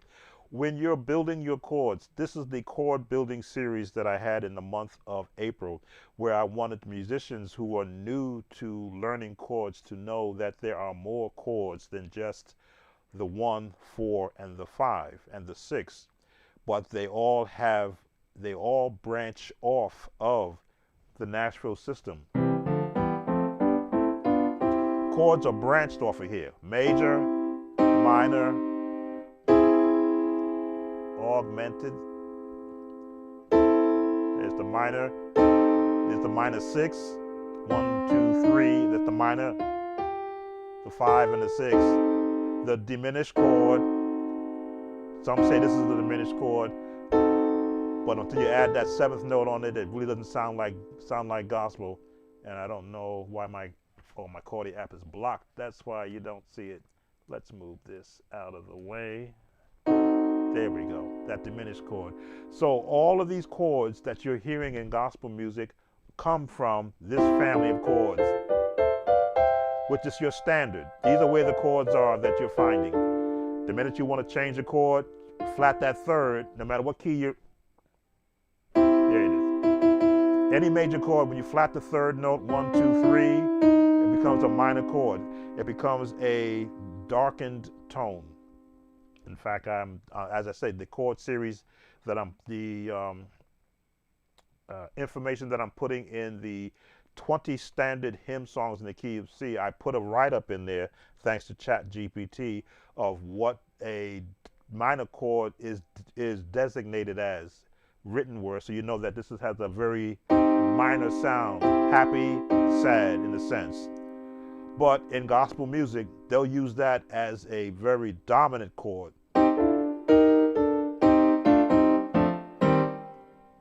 In gospel music plays by no rules.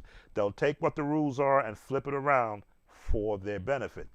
Sometimes they'll have the major diminished chord over a minor. I'm saying. There we go. That's a long reach for me. They will do that. Gospel music will do that because they want that sound. They want that tone, that hard hitting. And nothing hits harder than a minor chord.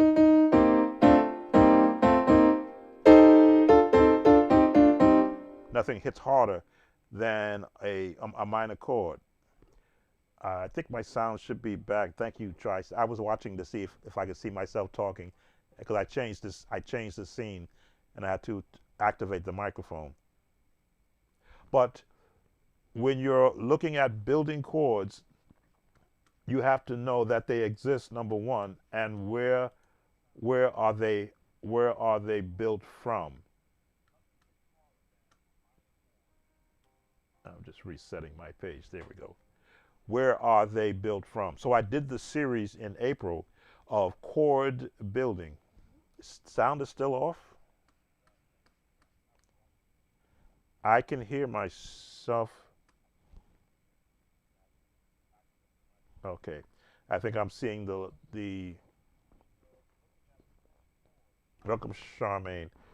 I hear myself on my iPad.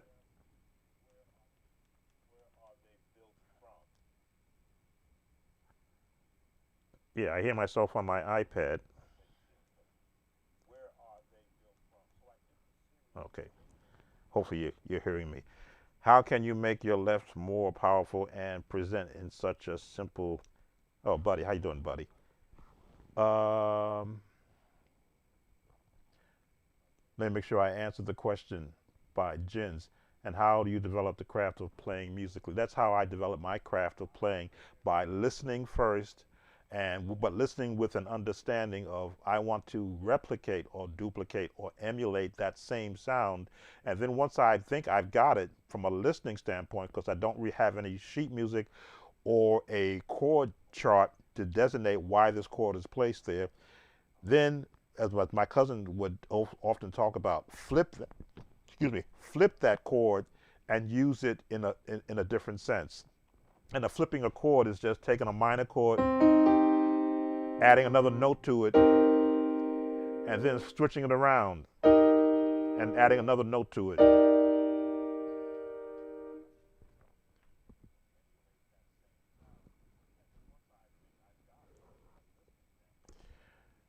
So I think I've got, hopefully I've answered your question, Jens, and how you develop the craft of playing. Your sound is off. Buddy has asked, how can you make your left more powerful and present in such a simple, left hand rather, in such a simple song? The left hand is let me just change my view. The left hand is a accompaniment hand. Having never sat formally taking music lessons, I never learned how to use the left hand. I've seen classical players have tremendous left hand when they're playing classical songs. I guess everybody knows in the key of C,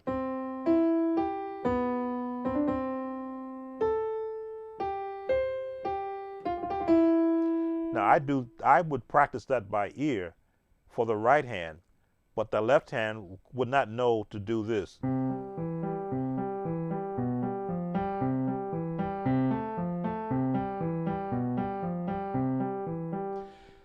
Until I just sat and I says, okay, slow down. What are you hearing?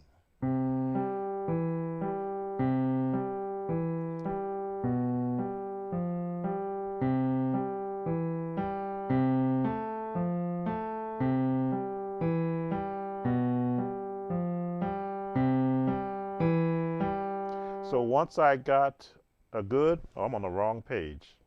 That's for viewer request. Once I got a good feel for what the left hand was doing, how do I put them both together as a group? That's where I struggled. And I still struggle now with that.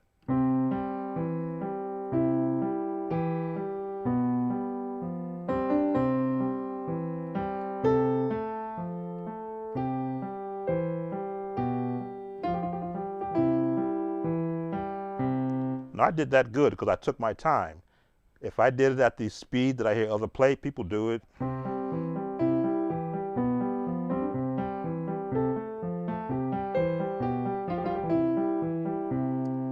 okay, so I've gotten better at it. I haven't practiced that in a while. But when you change keys,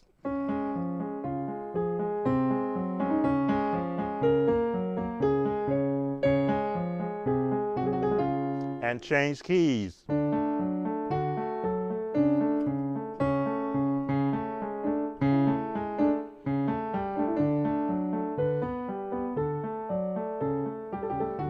and change keys.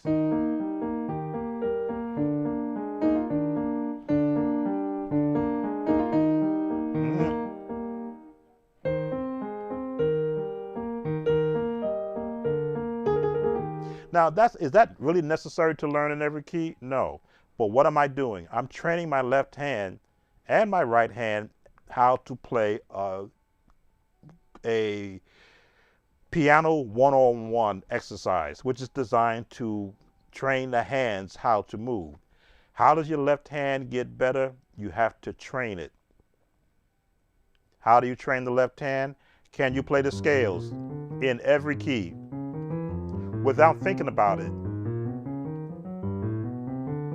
Without even looking at the piano, really. I'm not looking A.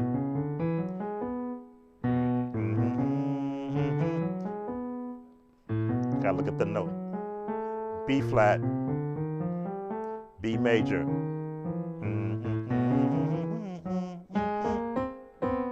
I gotta look down.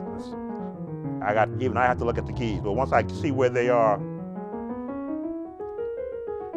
and more than just one octave, why do you want to be able to do that? Because you want to be able to think of a chord in your left hand and play it. C, F, G, E minor, A minor, A flat, F, G flat minor, A flat, no, A minor, F minor, E flat major, D, D flat minor, C major, octaves.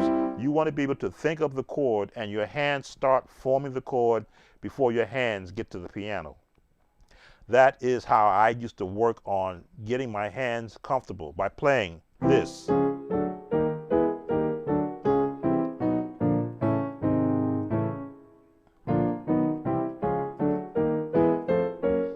And not just block chords.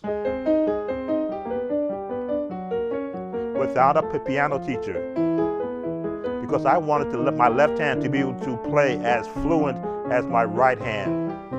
Not that they're going to be playing the same chords, but they're going to be playing alternative chords. Bass, chord, bass, bass, chord, chord, chord, chord. So I wanted to be able to think about musically where did I want to go and what I wanted to do, and not have to be uncomfortable with what is my left hand doing. The left hand will have a place to go depending upon what I'm playing. Now, again, jazz is so improv. Once you know, if you're doing a jazz tune, I believe what is the bebop.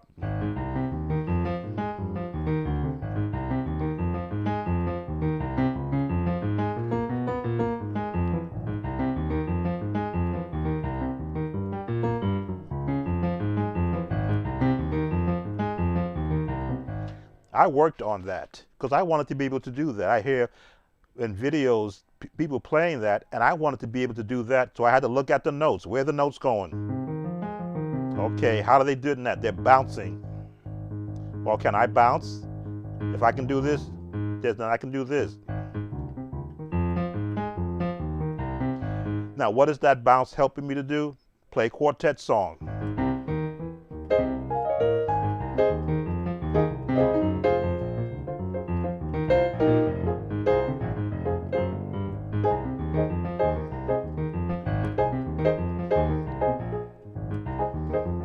There it is.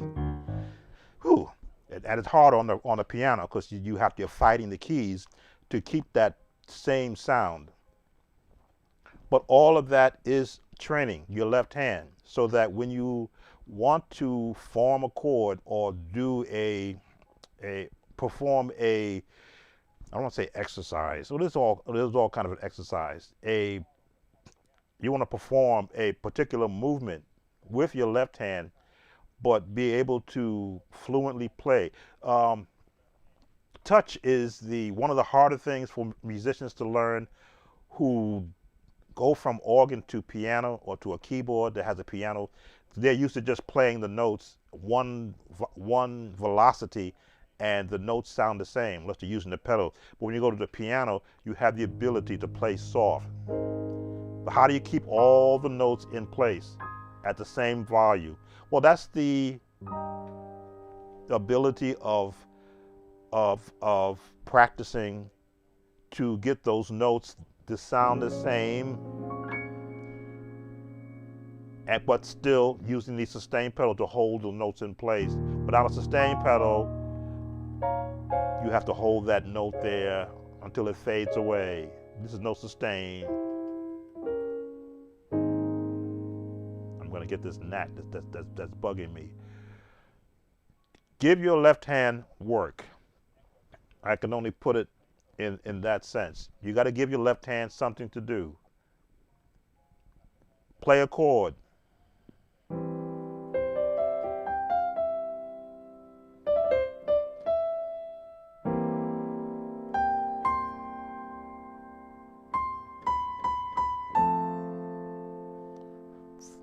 Think about where you want to go.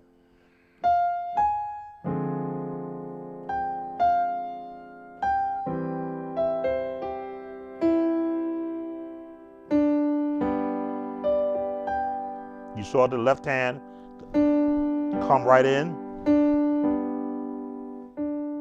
and I can change the velocity.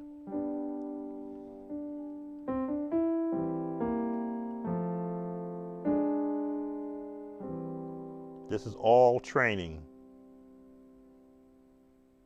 There was a song that was requested. Let me see. Let me go back in time. Oh, play Here and Now. Stay in the key of C.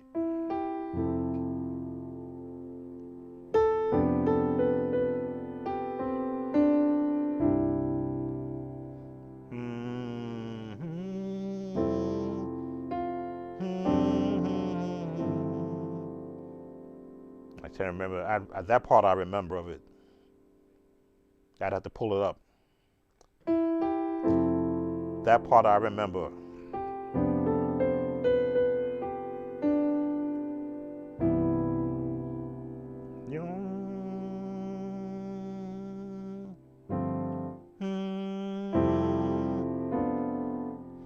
See, now I got to pull it up. Here and Now. This one I will not let YouTube hear. So let me change my settings. Because this is all about also playing by ear, hearing a tune that is in your head or that you have never played before, and breaking down the pattern. Here we go. Here and Now, Luther Vandross. So I'm going to now go on mute purposely so that YouTube can't hear this, and you'll hear me listen to it and break it down in the key that it's in.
Okay, just listen to the song. I see how badly I was playing the song.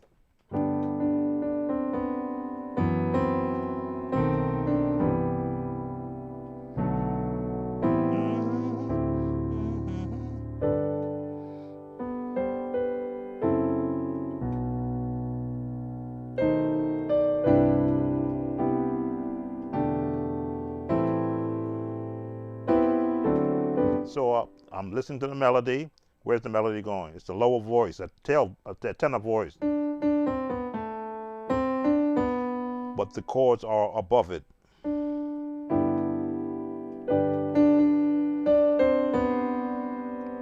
Seven,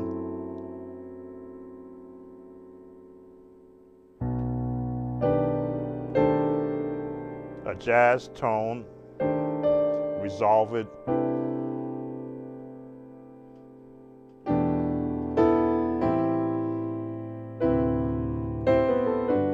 Let me go.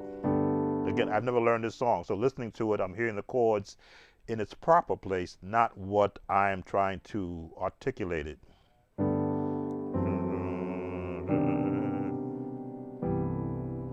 So, and you hear these chords used in gospel music.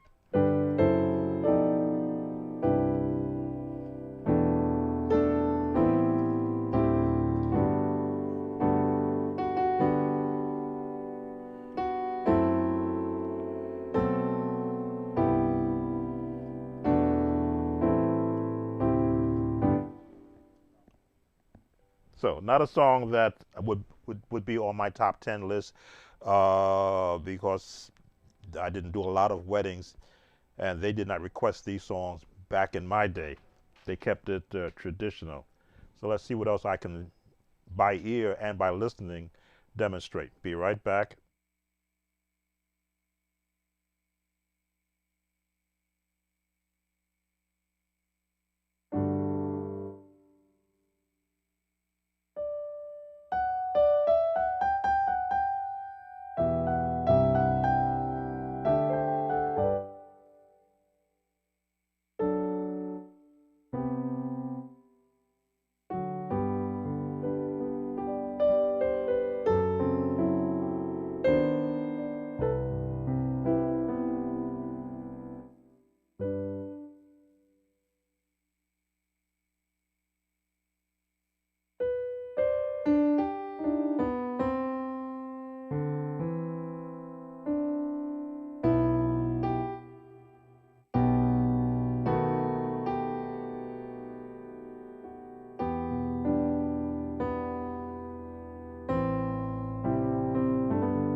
All right.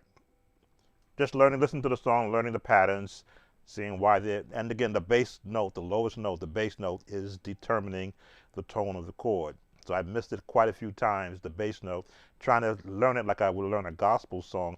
It's an R&B song, which means the notes stay the same, especially when that's recorded. So once you learn, again, that's why it's so important to have a good left hand, a good left ear, I should say, for the low notes, so that you know where the pattern is going to place those notes. Gospel music, it changes as you're playing. This type of music, it's set because it's purposely put there.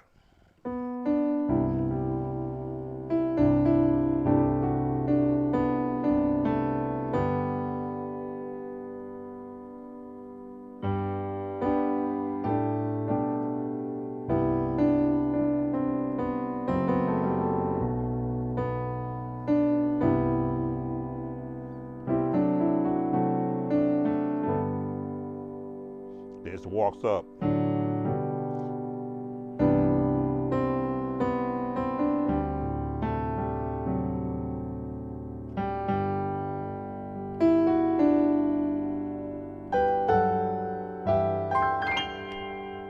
Probably a bad way for me to explain it. I would really have to get locked in to the actual patterns that this song is using. Welcome, Pastor Brandon. I met you at Hampton Ministers Conference and choir directors. You blessed me with the free material. You took me to the next level. Um, wow, I haven't been to the Hampton Ministers Conference since I went down there with my cousin. I'm going to say, I don't remember when it was. I only went down there one time, and was good being in a different environment that I've never been to before.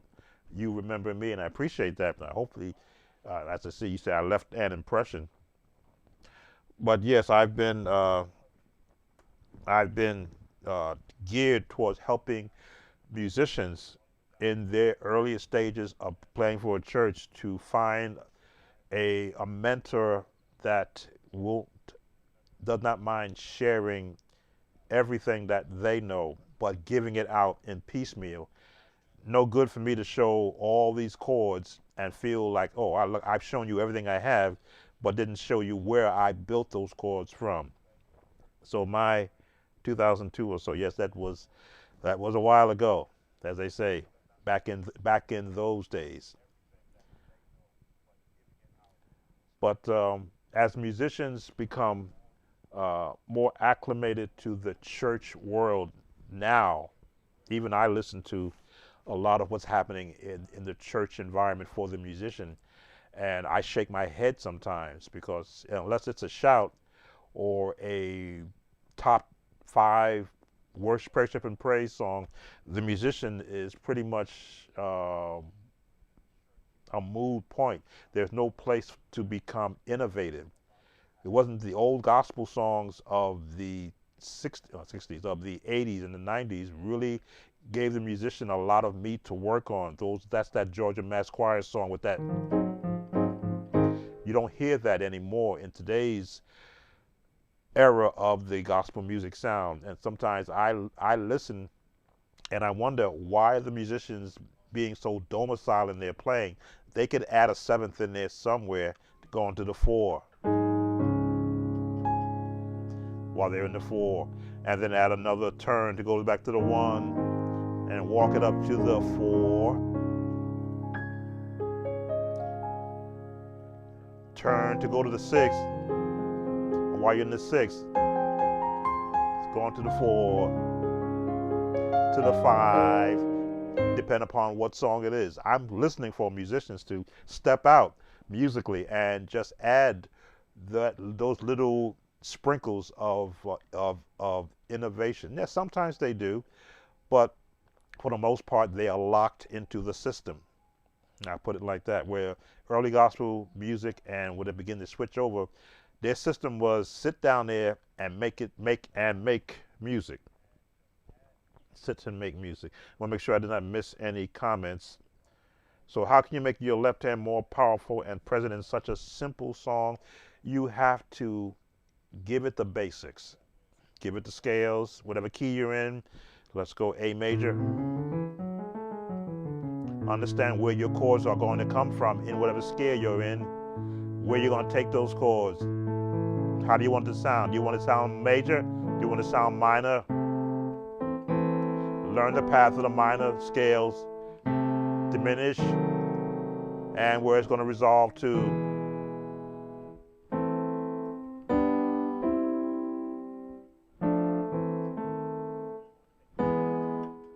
Guide me, O thou great Jehovah, one of the versions that was taught by a gentleman from my home church who was a singer with the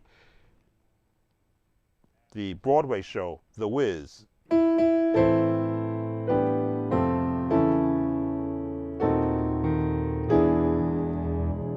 Guide me, O thou great Jehovah. Minor, major, major, minor, minor, diminish, seventh, and with a minor.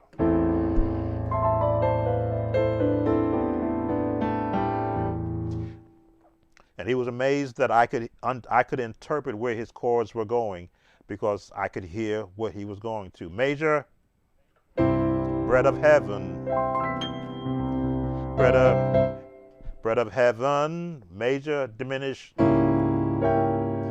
stay diminish, feed me, minor, till I want major, a seventh on the 5, and back to the 1. So I can hear the chord before I play it, based upon what the at that time what the person presenting the song wanted.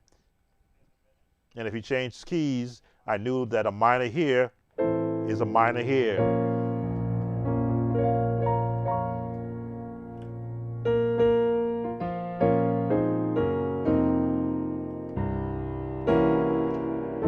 Now I can become innovative.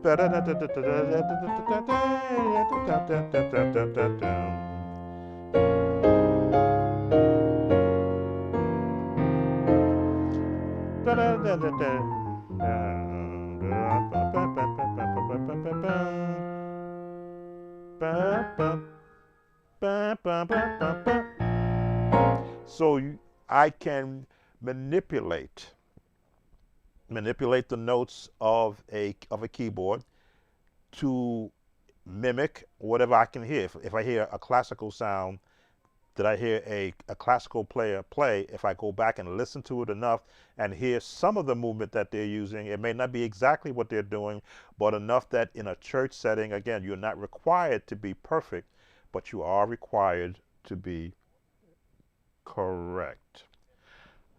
Welcome, Adam, and welcome, Jeff. I can hear the chords but can't name them. That is why I did this series.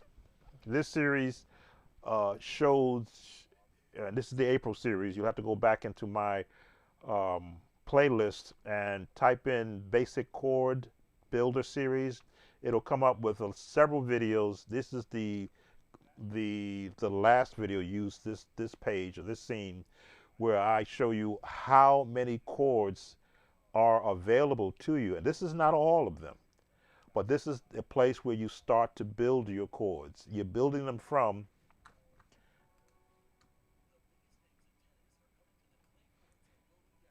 let me see if I can bring this forward. You are building your chords from this. Just cover that up a little bit.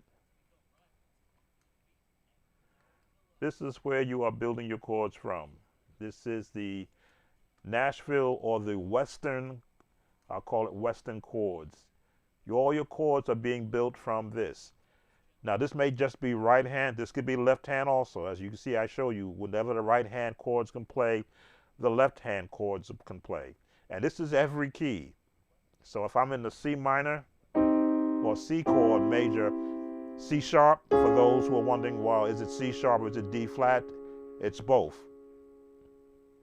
In this case, because I'm in the C, I'm in the G scale now, so it's considered a sharp.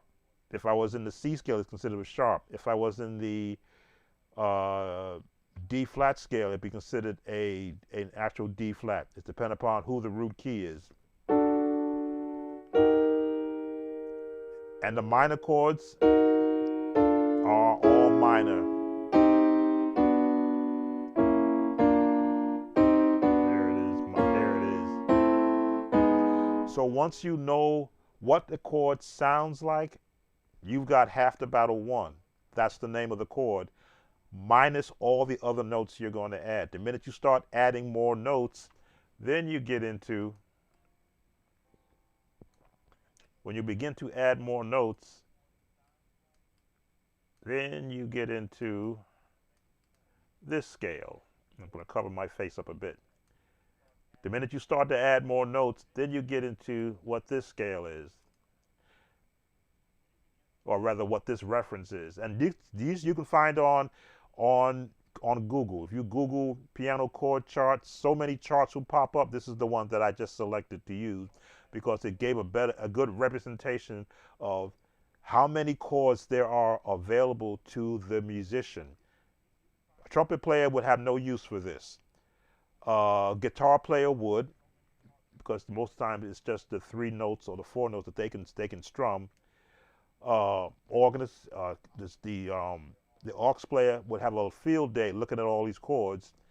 But look at what's available to you if you know it exists, and number one, really important, where it came from.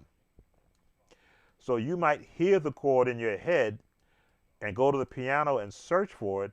How better to have a chart, a reference chart that you can go to, and someone like me who has no problem showing you, this is how I build my chords off of the basic notes, and then I just add to it. Oftentimes you will hear me say layering chords, putting a layer on it.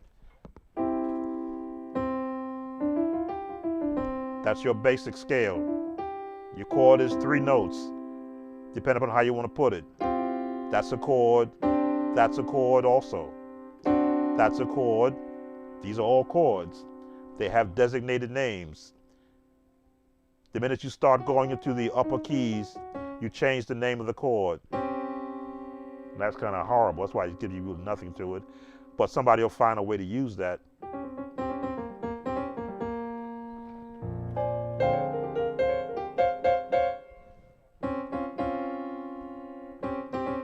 That's how I use that. But why can I use that? Because C is in the B flat major scale. So this chord might sound horrible in C, but in B flat, it's a jazz run.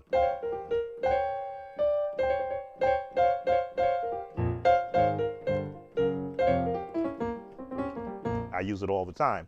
So, but you need to get a theory standpoint as where, welcome, oh, thank you, Heaven and Earth Sounds.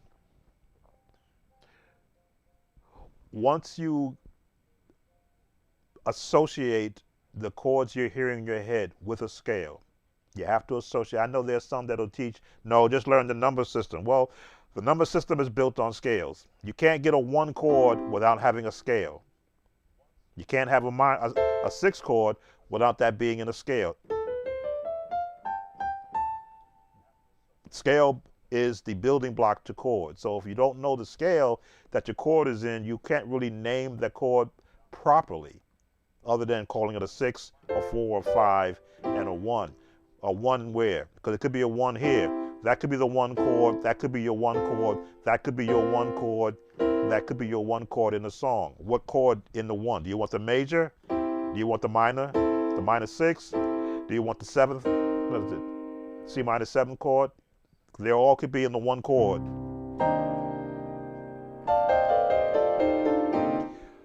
I'm very big on scales, chords, progressions. Once you accept that theory, that is a path to building chords, now you have passing tones. You have, I know the dominant 7th chord, I'm still learning all these names, major 7th, your C7, or some call this an actual dominant 7th chord. That's the nomenclature I'm still being trained in by YouTube, but I'll talk to it, to those who have a better understanding than I do as to why I would use this chord like this versus like that. Because I want to hear a bottom and an open chord. Why not put these there? Because this is the tone I want. I want to hear that because that gives me space to put more movement or passing tones in between that chord. And that's still in the one. This is in the one. Because the bass note is establishing where I am in the song. I'm in the one. If I go to the four,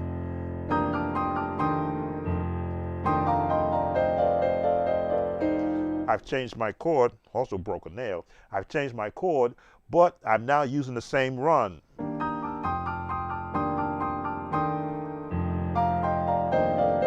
Back in the one. Hearing the higher note and hearing the notes that are building that chord, that progression, that passing tone down.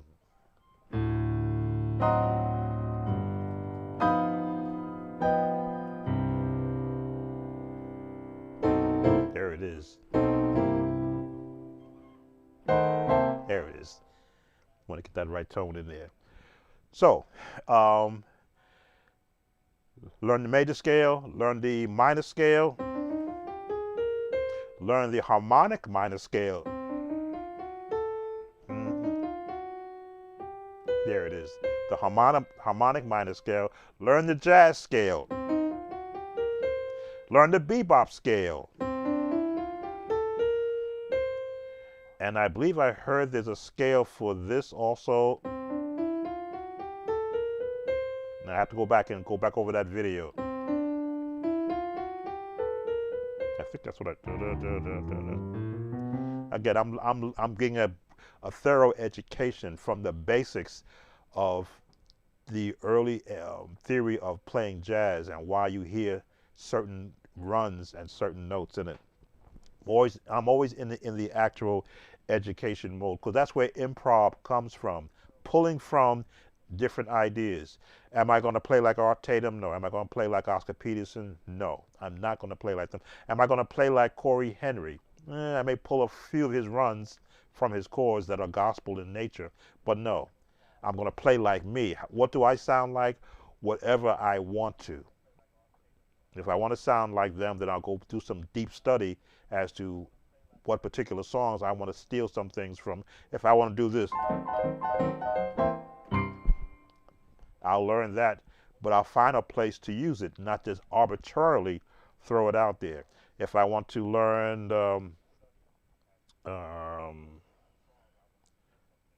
trying to think of a classical song. I already did Moonlight Sonata. Bum, bum, bum, bum, bum, bum, bum, bum.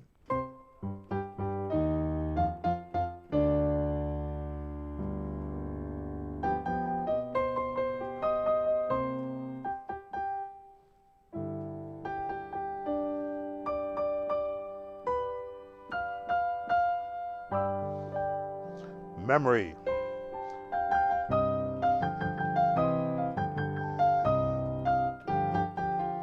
Diminish. 7. Bum, bum, bum, bum, bum, bum. Now that is ear training. I'm hearing where I've heard it before, never played it before, but I'm imagining where they're getting those notes from. What scale are they into? In the minor scale. Where are those notes coming from? The minor scale, but they're also using sevens that I hear in jazz music.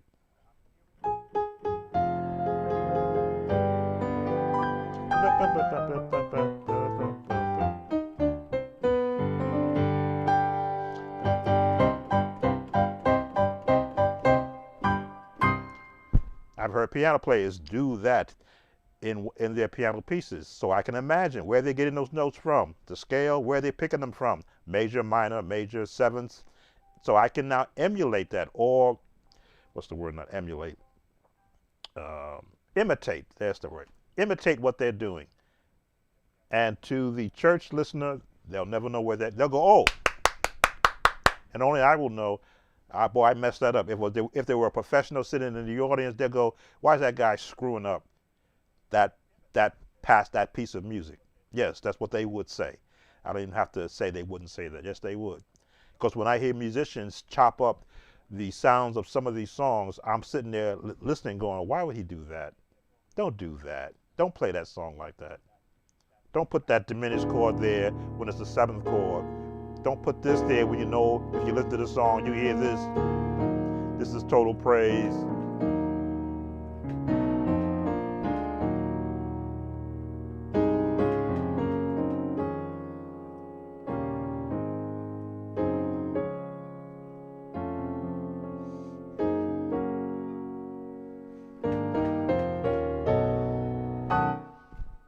Because I'll listen and go, why don't you put that walk up?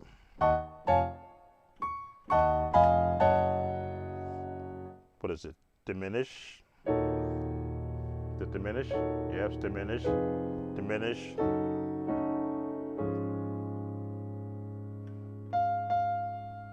Put that seventh in there.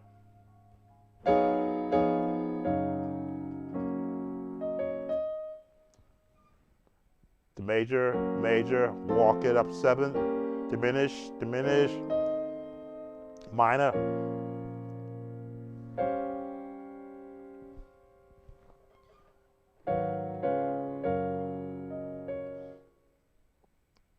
Minor six. And do the same walk up.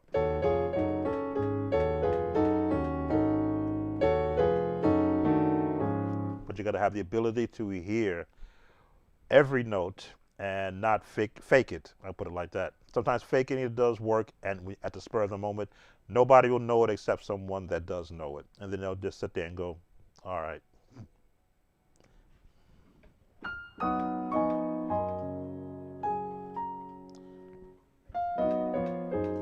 Now your diminished chord, drop it down, go it up, and drop it down.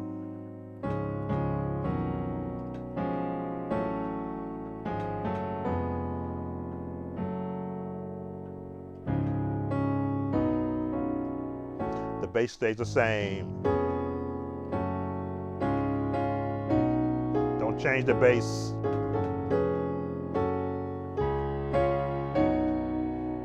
Throw that note in there to give it nice and deep. Now resolve it and finish it. Or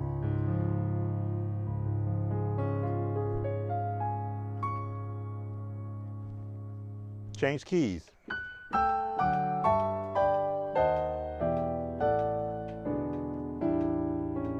Change the keys. Diminish, jazz, change the key again, diminished chord, resolve it, change the keys, diminished chord, jazz.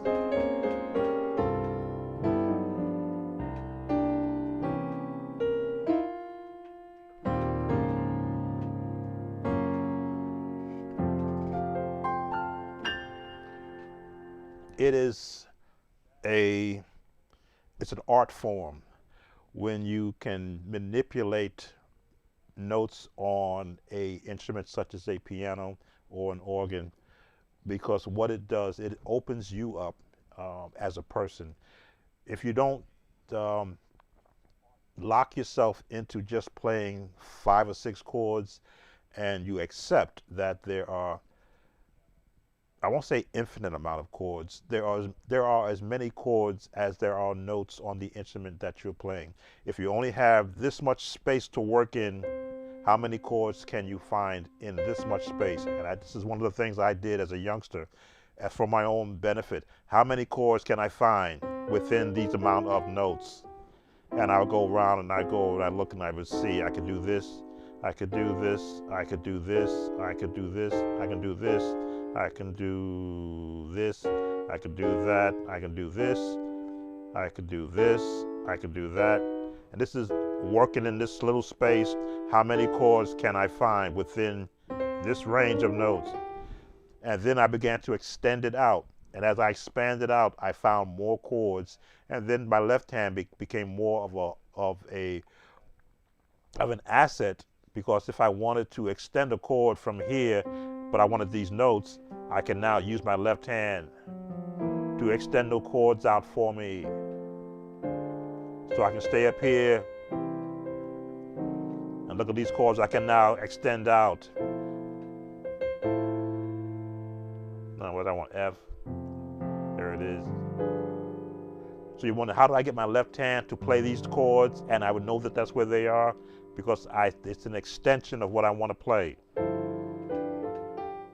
I broke a nail, so my nail is now, it's now getting snatched, catching on up. And yes, I asked the music teacher one time, do piano players have nails? And they says no. Because I kept wondering why, when I was banging on the piano, my nails kept breaking all the time. He said, well, piano players don't have nails. Okay, had to cut. It chipped and broke here, so it was catching on the piano as I was moving it across. But now it doesn't catch.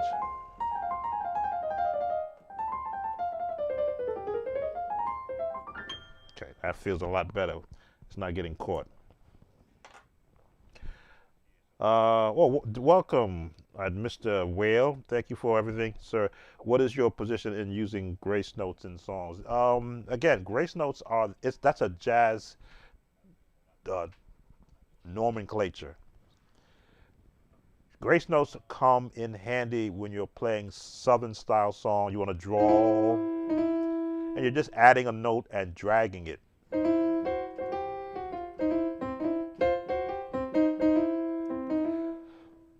If you want to communicate a language musically, there's classical, there's jazz, there's anthem, there's hymn, there's gospel, there's the contemporary gospel, there is urban style. It's just another way of interpreting how you want to communicate your music. Some people might get, and again, I'm just going by the people who frown upon hearing certain things. They shouldn't hear jazz. I used to always hear that when I was a counselor. We playing that worldly music in the church until they began clapping. When I started playing Down at the Cross with a jazz walk-up on it, they stopped complaining about worldly music. But if they want to hear Down at the Cross,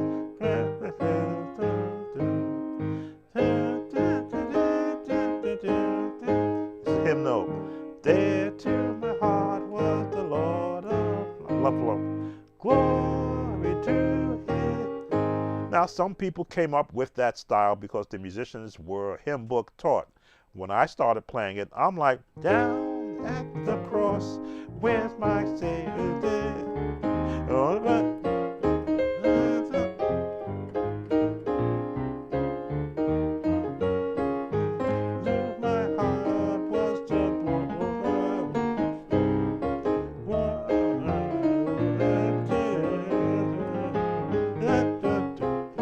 All of a sudden now your audience is clapping.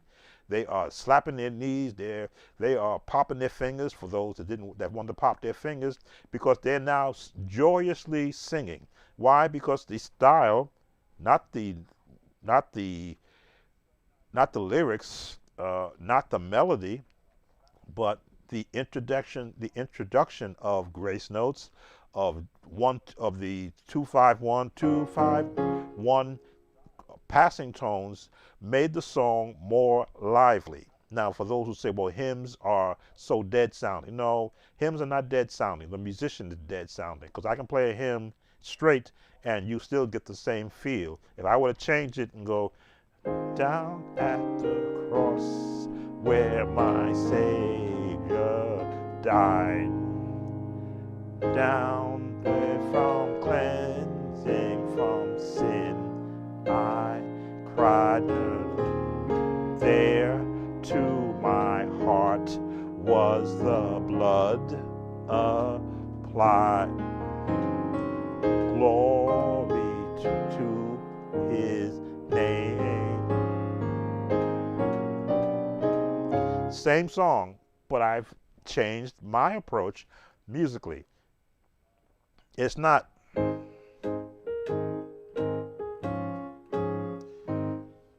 if you want to play like a hymnal, yes, you can. Nothing wrong with it either, because it worked before I got there. But because I can now introduce a different style. If I wanted to go,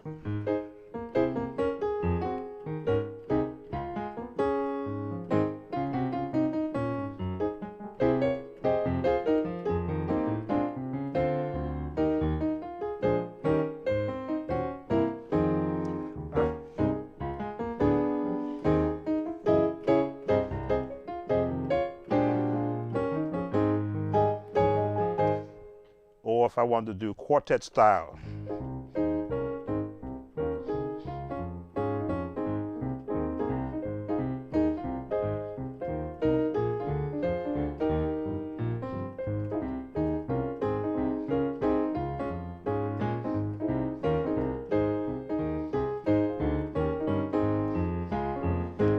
What style do I want to add? It's what do I want to do? Do I want to do a classical?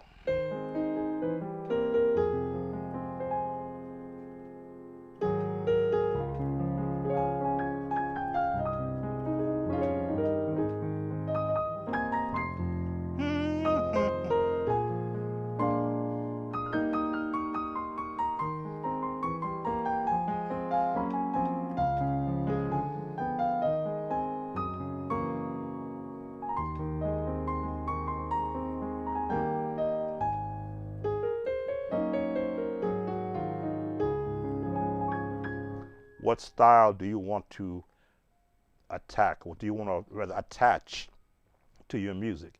When you have the ability to listen and to hear and then to apply what you're hearing in your practice sessions, just like I'm doing, I'm pulling up styles in my head going, gee, you know, how would I want to do it? Do I want to use urban chords? Or I want to use the CCM chords?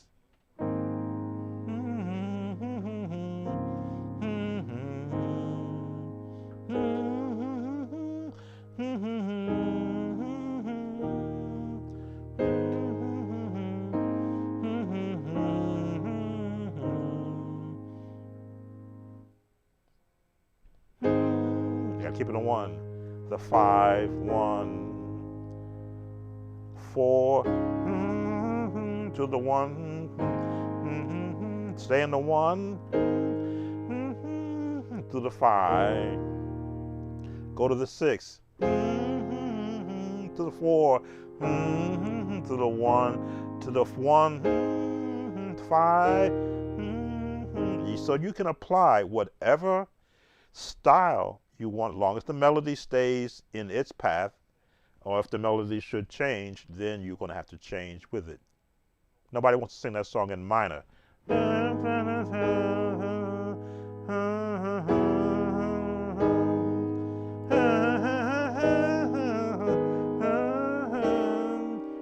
That sounds horrible.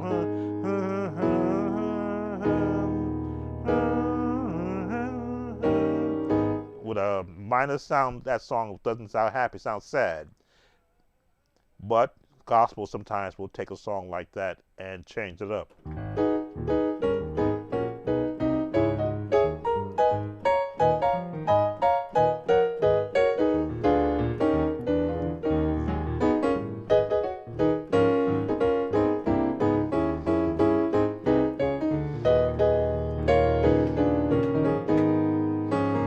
That's what gospel does. Gospel says, I can make the minor chords sound happy, get a nice sounding choir and a good beat going, and musicians who know how to maneuver around the minor scale, it'll become a powerful song.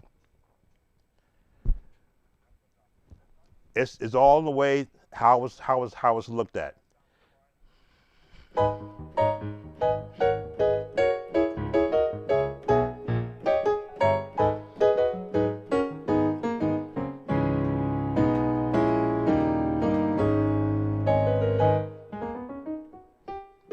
Harmonic minor. Again, it depends upon what scale you attach, will give you the chord path that you can create to come about with a particular type of song. But again, that's what music is supposed to do. Bring out the innovativeness in the person who is composing it. And I often say every musician, the minute you touch the note on the keyboard, you are now a musician. You hit one note, you are now a musician. Why? Because you got a sound out of an instrument. Now, what kind of musician are you? Are you a beginner? Or are you a musician in learning? Let me see. Now we have a little lamb,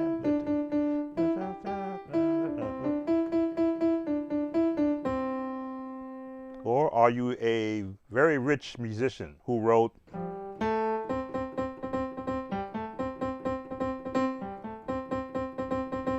I wish I wrote this.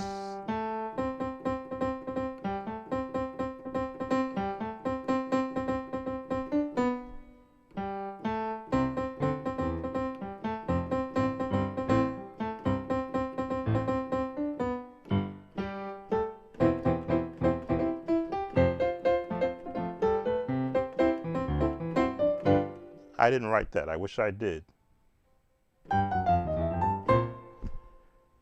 That's the difference between a musician who just likes to play and a musician who likes to get paid. And what I want to be able to introduce over these years on the internet is helping musicians who want to get paid. And not just from a local church ministry, but if your talents have a pathway to greater earnings from unleashing what skill level that you have in you that you don't know, as I did not know because I kept myself locked into a particular style of music. There's much more music I could have done in a different environment.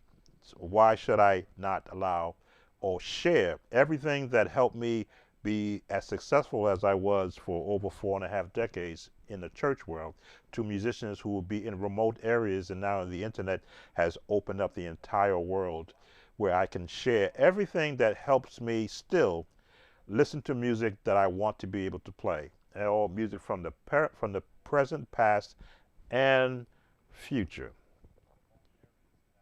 I want to make sure I did not miss anything. So, Whale, I believe this is WAA. Grace notes have a place in music. It is a way of communicating. If you were, let me see, because I'm not a big grace note user. You might see I'm big on melody and chording around it and then progressions. If I were, what key have I not been in? Have not been in E major.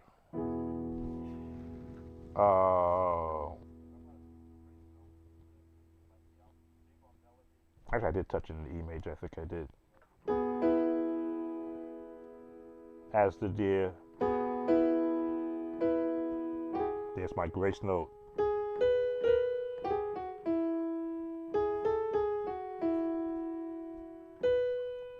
C sharp.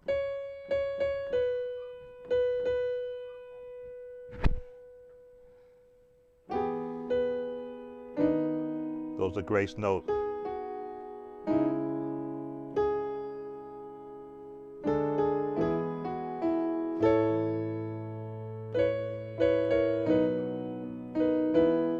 Doing those grace notes, so many of them, takes away from the song.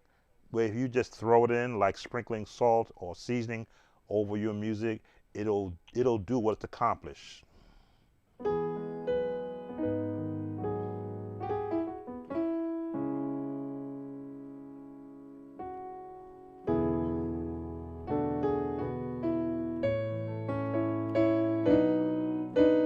Here's my grace note.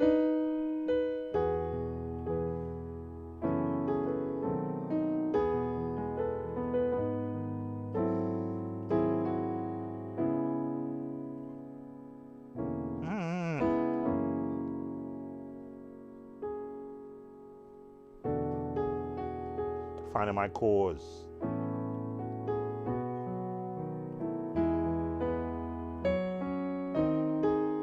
There's my grace note.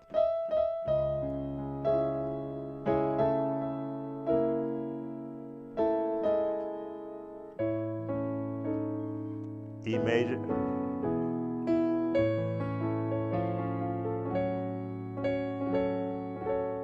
Doing a whole lot of grace notes.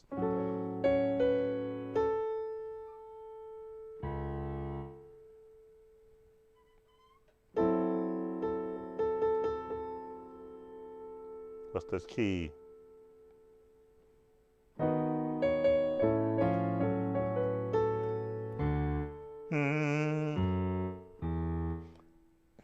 There it is. Because I'm going into A flat or G sharp.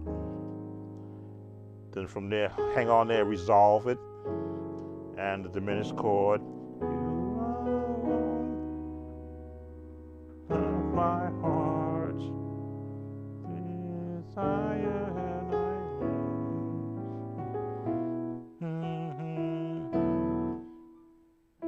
and A, B major, and resolve it. Don't play in that key much.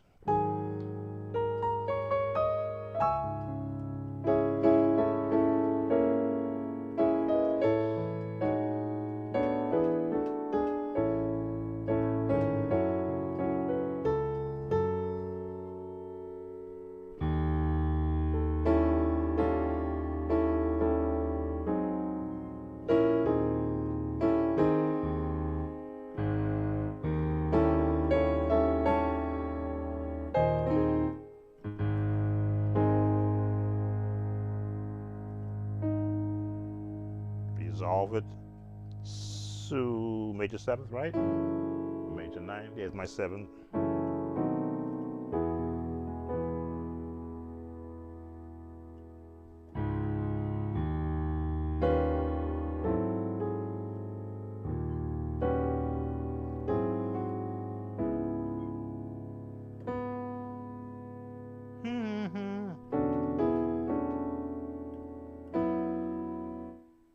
I wanna, there it is.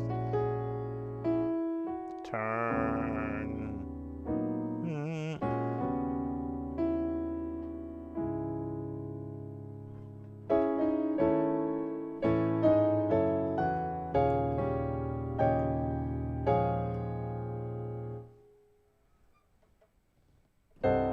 I'm making it up as I'm going in a different key.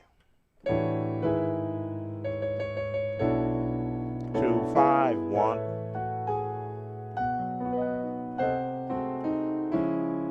Major, minor.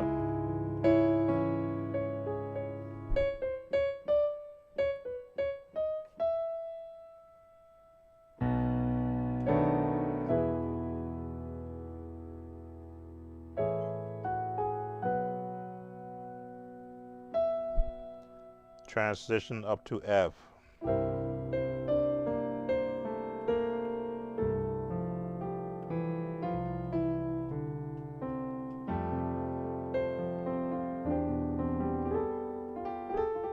These are grace notes.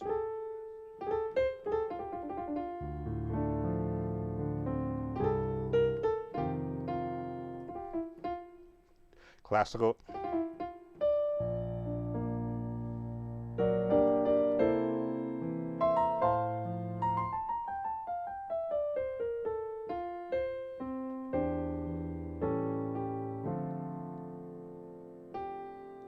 Two, 5, 1.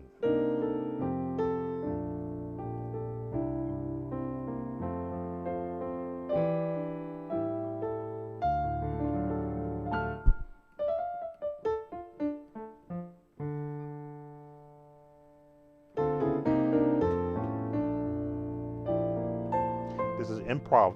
I'm actually improving now.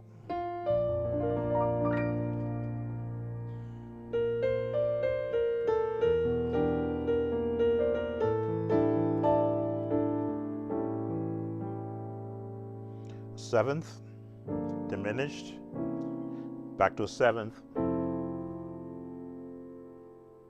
Classical turn, contemporary turn. Jazz, drop.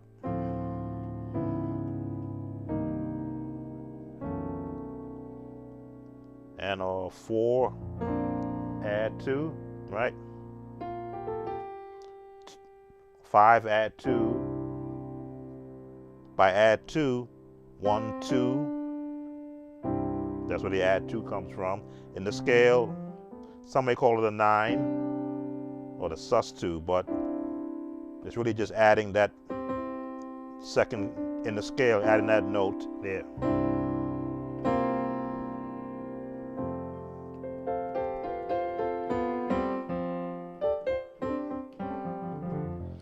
Questions? This is the first time you are using so many grace notes and it sounds great. Well, yeah, most times I don't. If I'm doing expressive playing,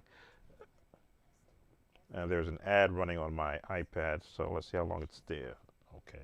You will get ads. This is what YouTube does on live streams. They throw ads in there. When the grace notes are, what's the word I want to use? Always trying to find the correct terminology.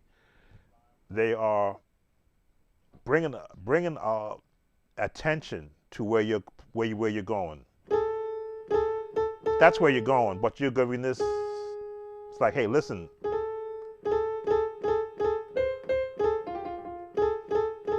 But if you bring attention to every note you're playing, after a while, it becomes annoying for me anyway. When I hear it being played too much, like it.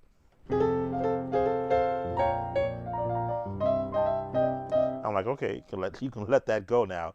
Just play the chord, play a different note. I don't hear. Because for me, anyway, for some, it may be the style that you're used to. I'm used to, I'm used to jazz, which has a lot of movement. So that's why a lot of the music you hear me play, when I learn a song, if it doesn't have movement, I'll find a way to get movement to it. Okay, I haven't been in B flat yet. Actually, if I've been in F, I've been in B flat. Been in B major, been in D flat. I think I've been in all the keys. A major. Haven't been in A major yet. What's a good song in the key of A major? I did touch on that song. Hawkins' song. Come and go with me to my father's house.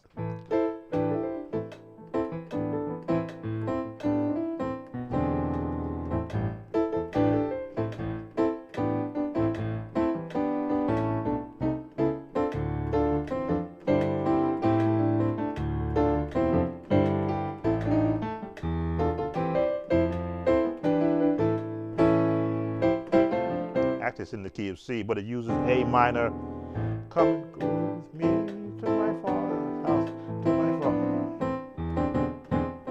Come and go with me to my father's house, to my father's house. Dun, dun, dun. There be no time. Oh, I miss these songs. I really do miss these songs because these are the songs I came up with. I gotta put a drum with that. This one. Nope, this one. Is that the drum? Nope, I need a good rock beat. Nope.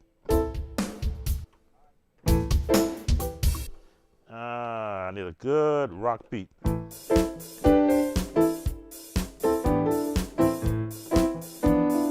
Okay, need to speed it up a bit.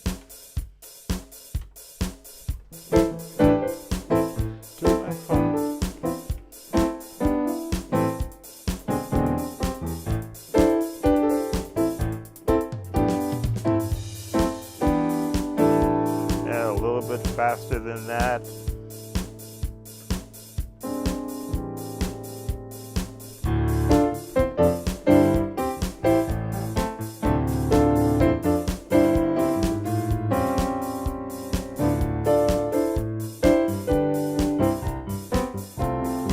Sometimes a little faster than that.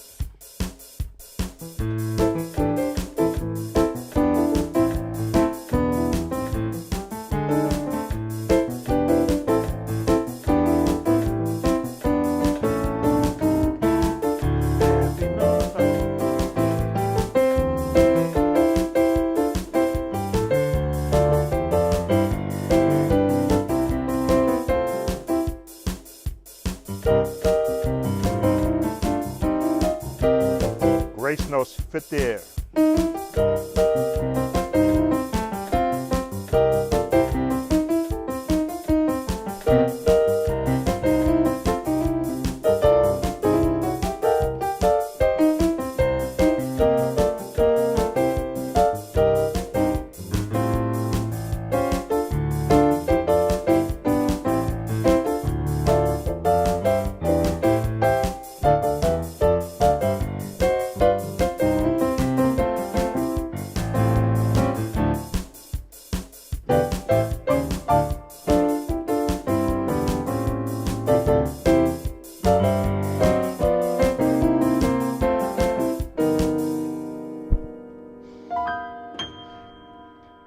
Second, my history. Whenever I start pulling songs out of my past that were required learning for me, when I go back to that past, I remember all the things I would apply to it to keep the song moving. Most contemporary musicians use grace notes these days, but I find a balance is for the key. Thank you. Oh, no problem. No problem. Now behold the Lamb. Kirk Franklin, B flat.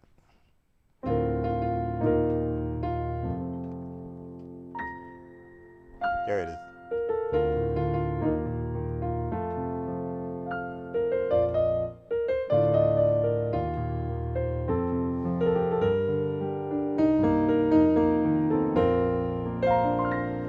And you have to know where this chord comes from. That's that sus chord. And it's very subtle.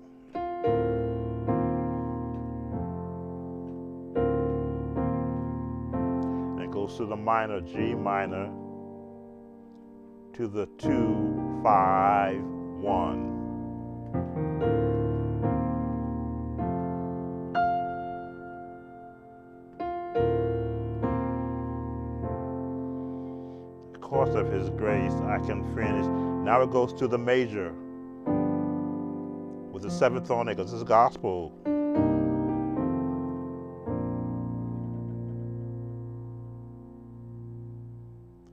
And it changes keys and goes to the C. And it's just rinse and repeat. Why you love me so, Lord, I shall never know. Precious Lamb, Lamb of God.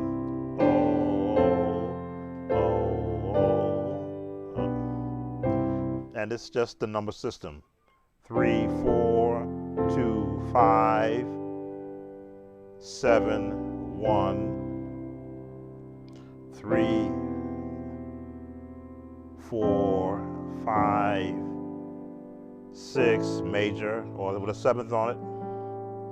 2, 5, 1 for those who learn by the number system, but it's the notes and the chords that really make the song.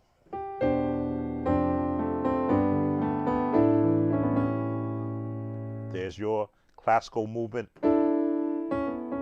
Not a grace note, but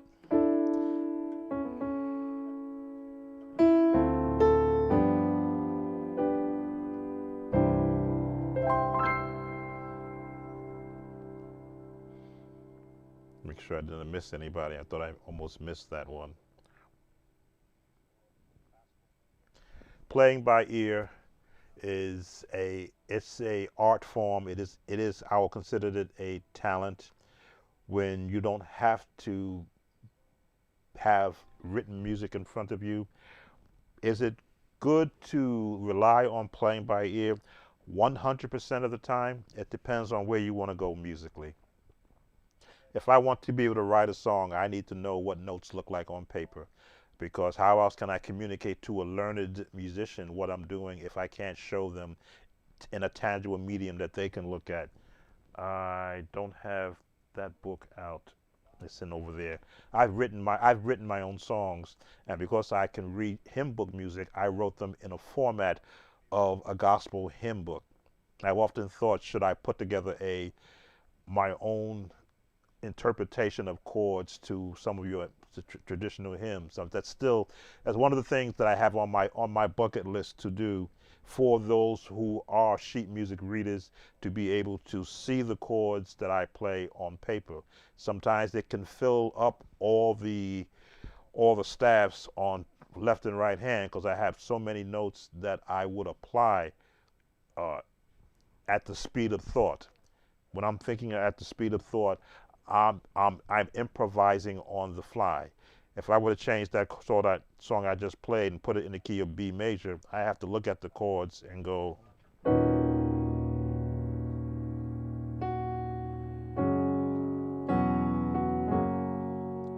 Because I got to see the melody, I got to see the scale. Now I see it, hearing the mistakes.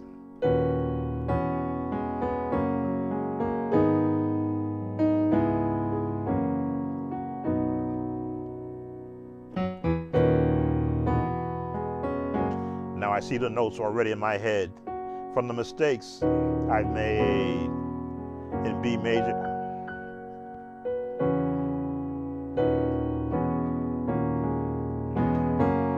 Major 7th on the B flat, on the A flat.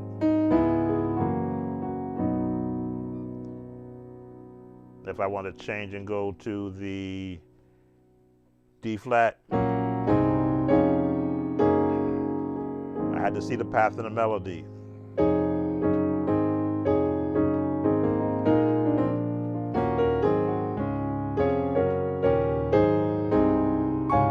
It's all about understanding the theory behind notes and how they are placed in already performed songs, and then borrowing that information that you hear and that you've practiced and applying that to the songs that you want to embellish, to improvise on. Ear training is a wonderful way of getting started, and it's a wonderful way of being able to sustain what you started, because you're always going to be hungry for hearing more and then getting back to the piano.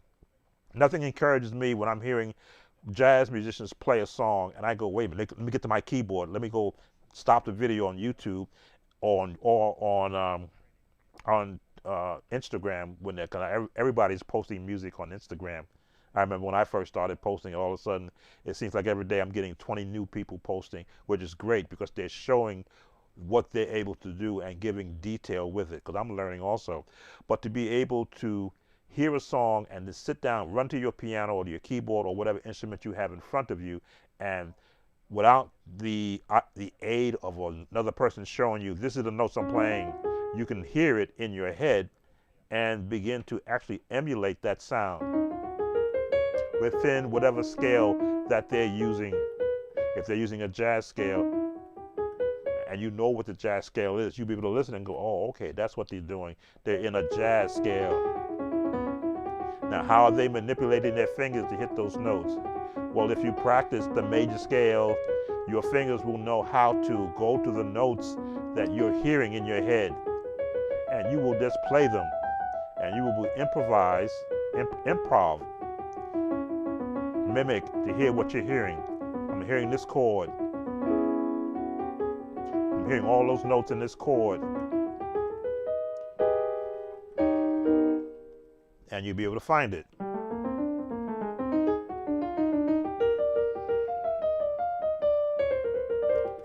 For many years, I've heard people play giant steps, and I would look at the sheet music that they would see on the internet and go, well, how are they finding those chords? That doesn't sound like what they're doing, until I finally found a video that gave me an easier way for me to hear giant steps and do those chords. B major, D7, 7th, B flat, E flat, the 2-5-1 in G.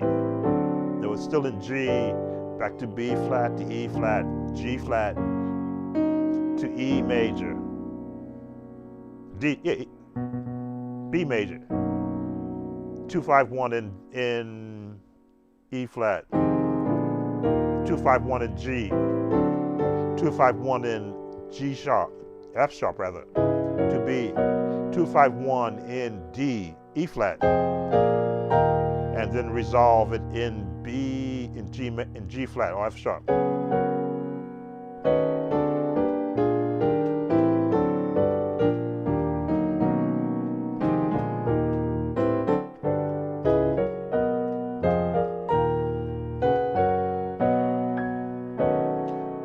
Not until I saw someone break it down with basic chords.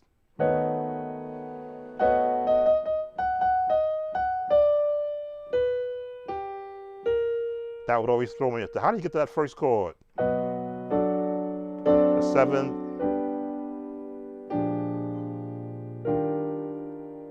Then the rest became easy. Back to rinse.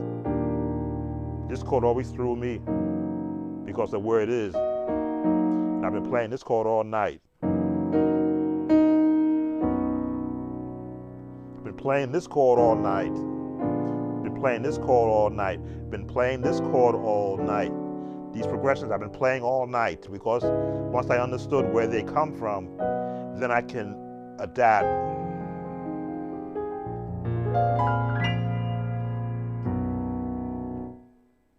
E major, E flat.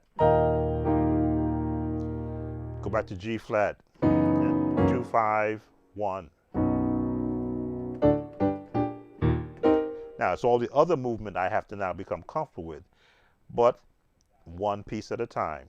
I have enough of it now where I'm now more comfortable than I've been attempting it. My next attempt is, well, how would I put that in a different key and not in the key it's written? And if I were going to do that, that would be, let me see.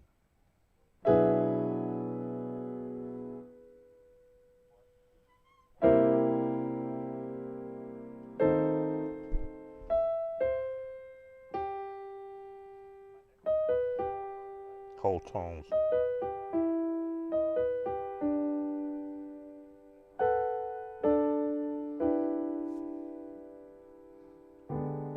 I've never done this before. So you're watching me now, looking at a tone that I've been getting comfortable learning the correct way, and now changing the key.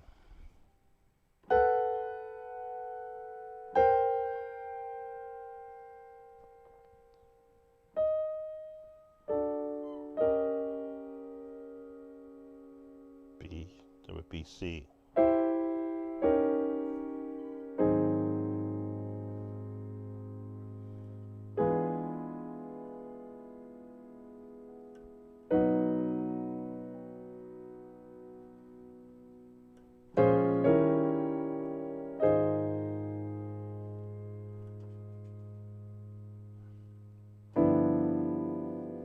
Now I've lost the pattern because I've trained my hands and my ears to the pattern of the original key. Changing that now is throwing me off totally. This is the pattern. So if I were to go up half a step, you have to go.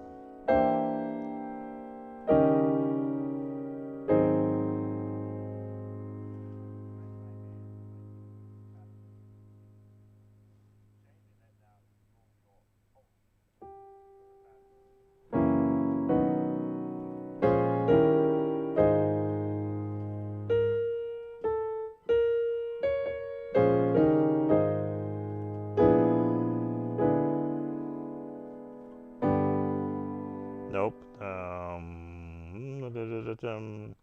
Would be.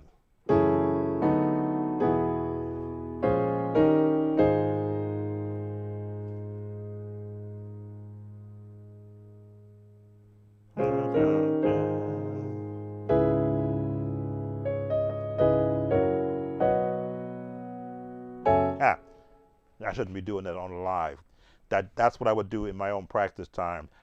Look at the patterns that I've learned and raise it up half a step, and then find the notes first by ear. What does it sound? What should it sound like? Find the pattern, and then let's apply the different notes. Let me thank those that have been here. I've been here now 3 hours. Wow, another 3-hour live.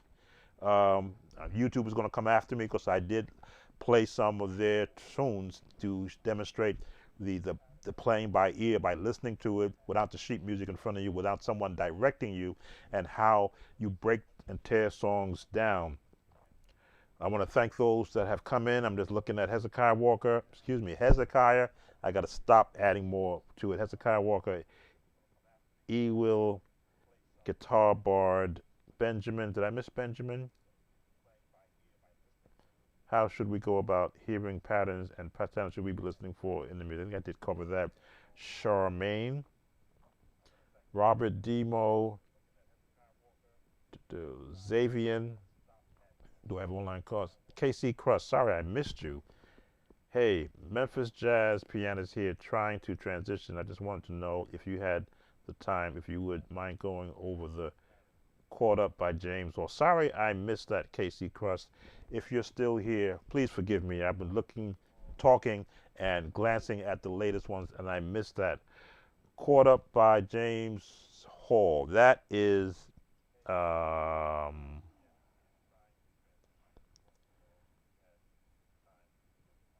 mixture of jazz and contemporary.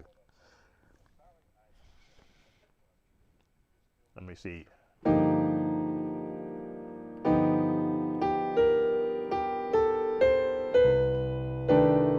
Wow.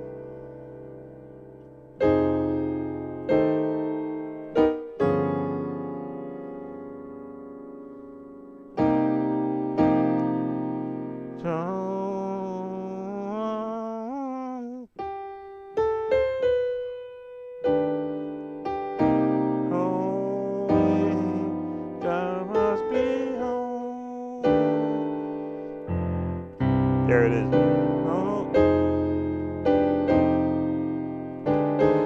Brooklyn, New York has a sick way of mashing major and minor chords together. Even when I learned this song, I never got it right. But if I had to really put my head to it, I had to go listen to it. But I believe the chords are here.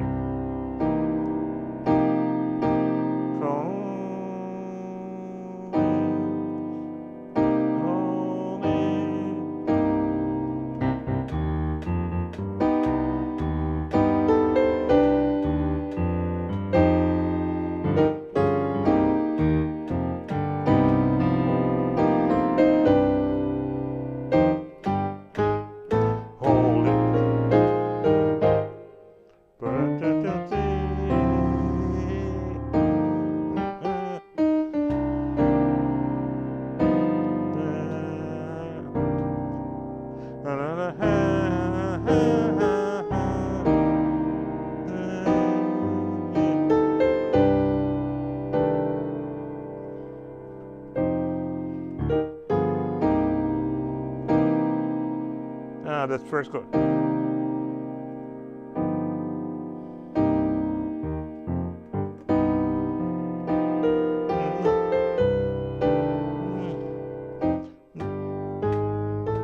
Holiness with no man shall see the Lord. And to E flat, I want to be ready when he comes. Walk it. Ready when he comes. That's the chord. And there it is.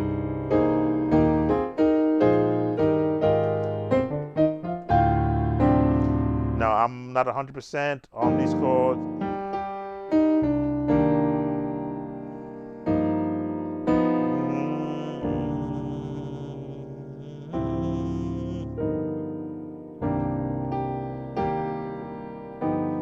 Now I'm getting a little closer.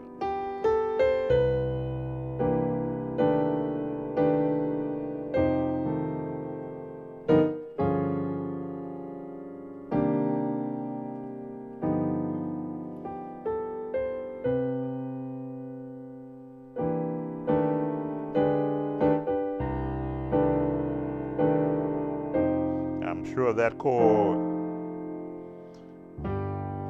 basic, holiness without.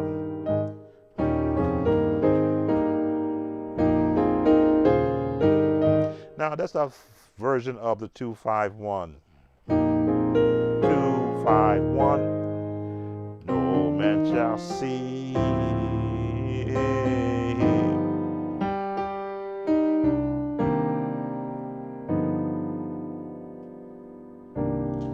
Now stay on the bass. I want to be ready when he comes. Ready when he comes. To F sharp or G flat. I want to be ready when he comes. Ready when he comes and turn.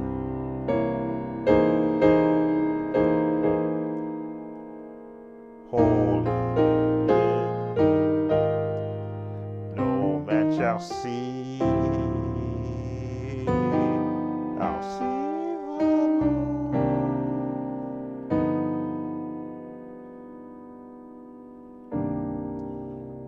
And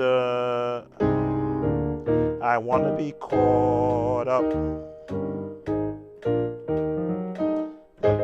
No, I want to be caught up. That's where it is. Caught up in the rapture.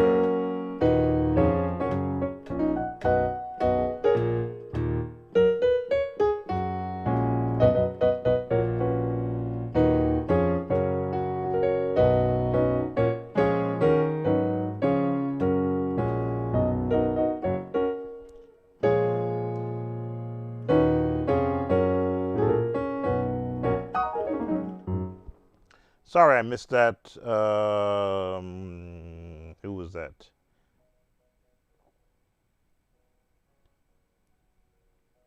I gotta go back.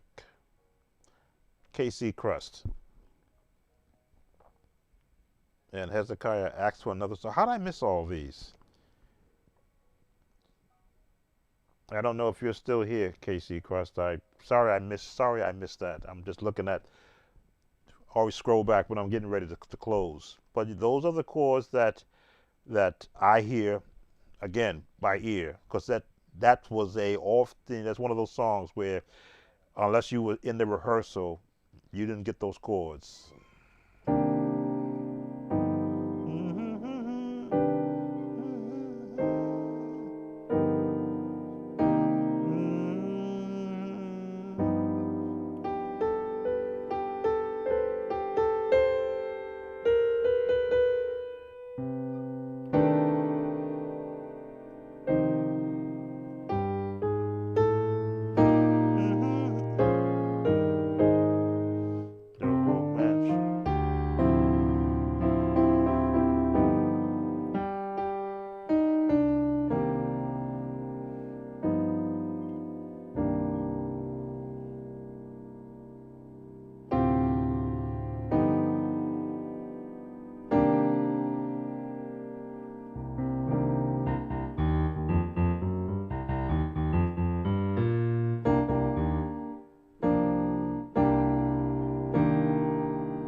Let me pull it up. Why fake it when I can go listen to it?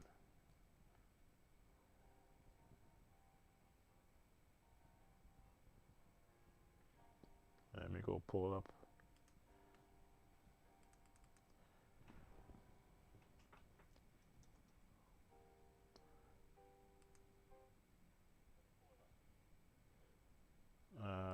Let's see.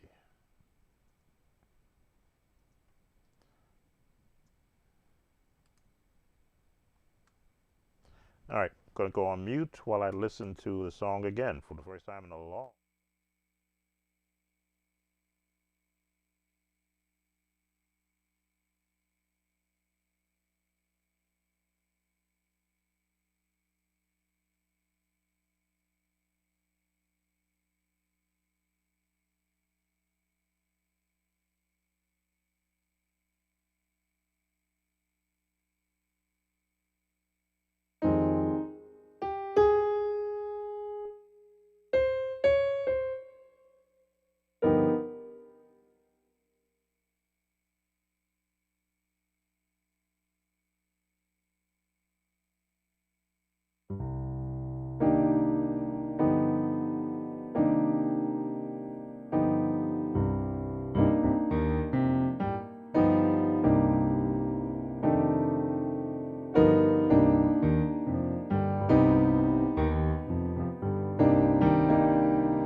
All right, this is what ear training does for you. As I say, if you hear the quiet part, you hear 50% of the chords. They're here.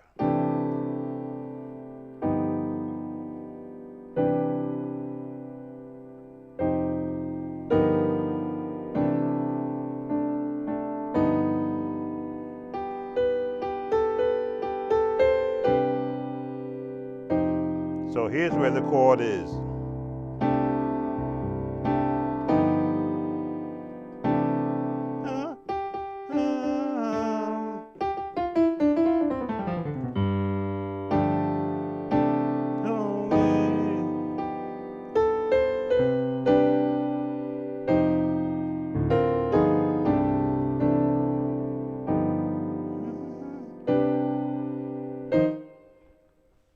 And let me go on mute while I continue.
All right.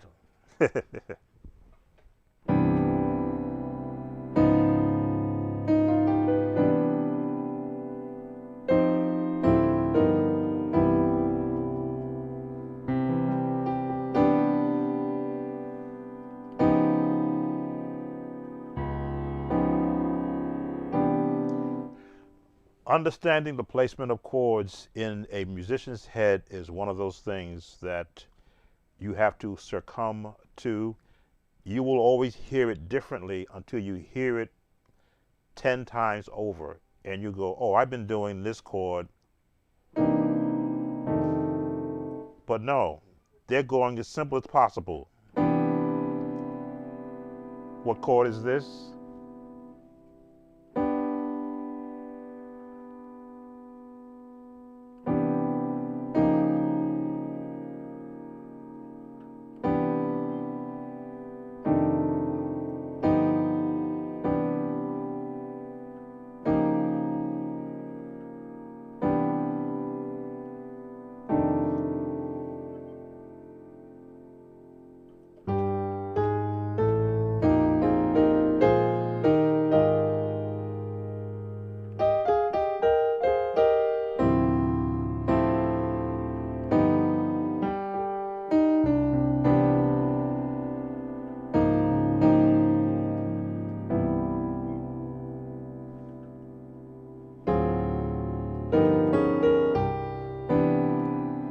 Very basic jazz chord, because that's what James Hall is features the jazz chords of his training in, I believe it was New York, I forget, Juilliard School of Music, which I did not go to.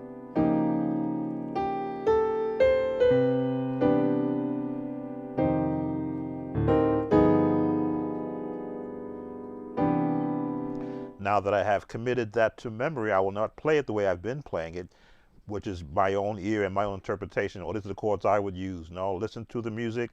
What are you listening for? What scale is he in? Oh, he's in that scale. Why? Because I can hear the choir voices. And these are the chords that will fit. But he goes up here.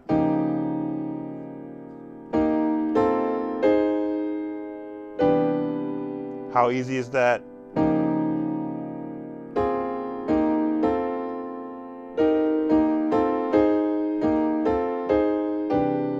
The choir voicing. You must be holy, holy. You must be holy. Bum, bum. And choir voicing. Holiness without with no man shall see. Now, back to the chords.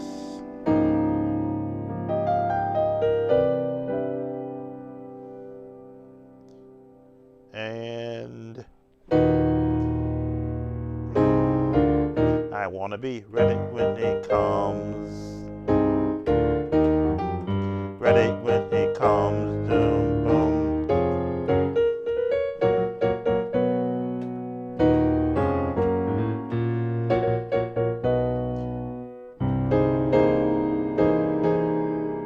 Holiness without no man. Or shall see the Lord. Right back to here.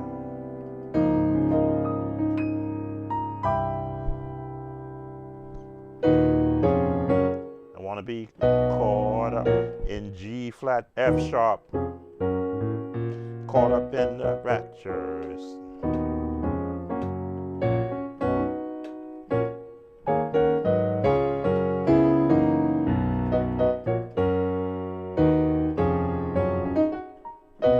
Four, 3, 2, 5, 1, 4. I believe it goes up too. I believe it goes up in keys. Again, it's been a while. Let me go back and verify that.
All right, yes. Those were the days trying to sing trying to sing James Hall songs.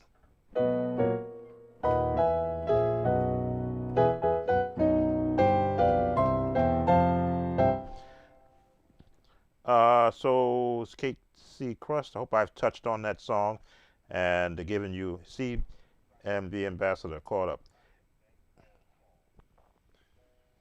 Yes, that song caught up. I've never stopped to really break into it. I played it as I heard it, which is why I say sometimes you really have to dismiss your hearing and go deep into the understanding of where chords come from and then listen for the basic chords. I would have never stopped here. You must be holy. This chord I could get top note, lowest note. You must be holy.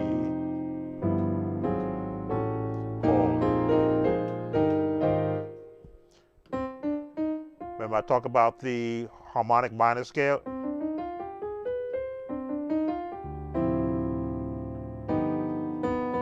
This note is in the harmonic minor scale.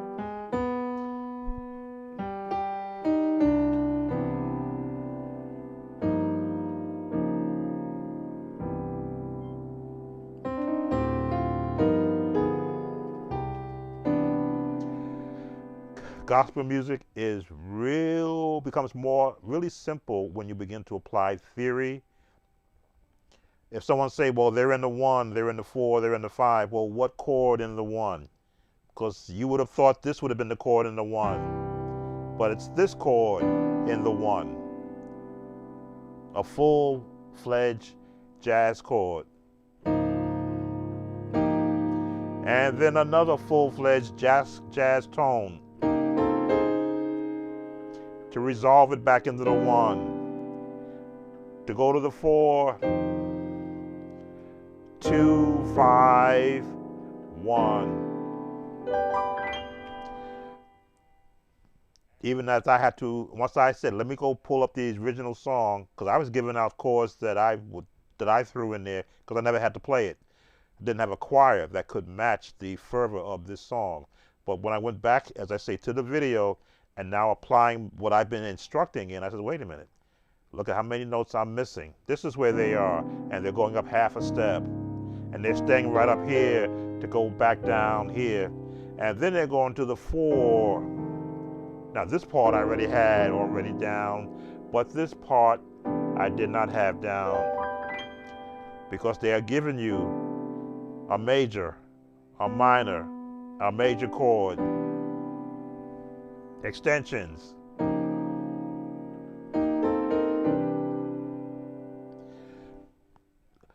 Traditional gospel does not do that. The urban gospel, James Hall gospel, did.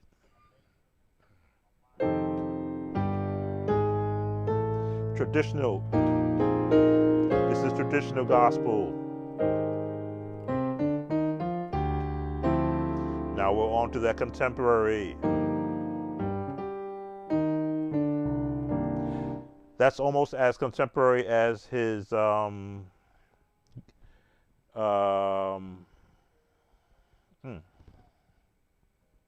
God is in control.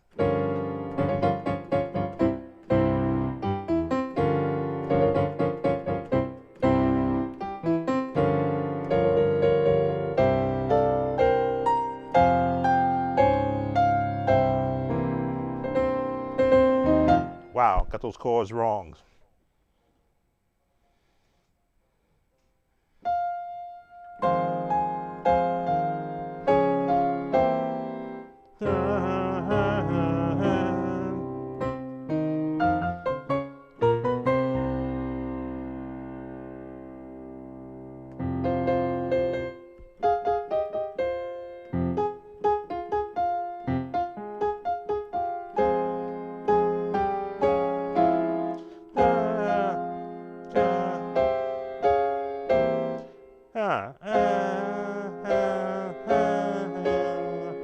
There it is.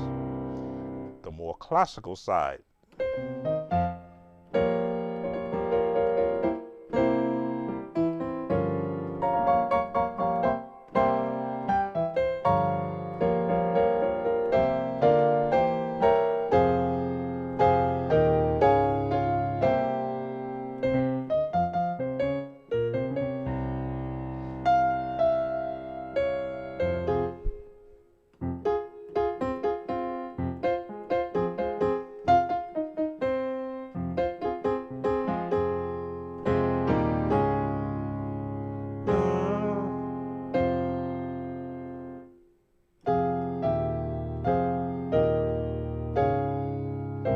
now I'm messing up my notes.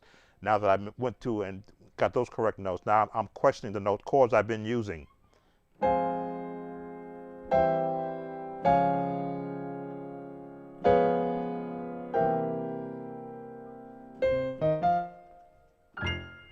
And I'm not going to go and dig that up because I've kept everyone here over 3 hours, I believe. Yes, over 3 hours so far. But that's how much music that I had to absorb as gospel music morphed into the younger generation coming in. They brought in their skills from schooling, where the average church musician, who I was an average church musician. You know, I play gospel, I play whatever songs were presented to me, and wrote my own traditional songs to match the voices that I had. When these songs started coming out, I'm like, oh, we can't do that. We can't do that. We don't have that voice.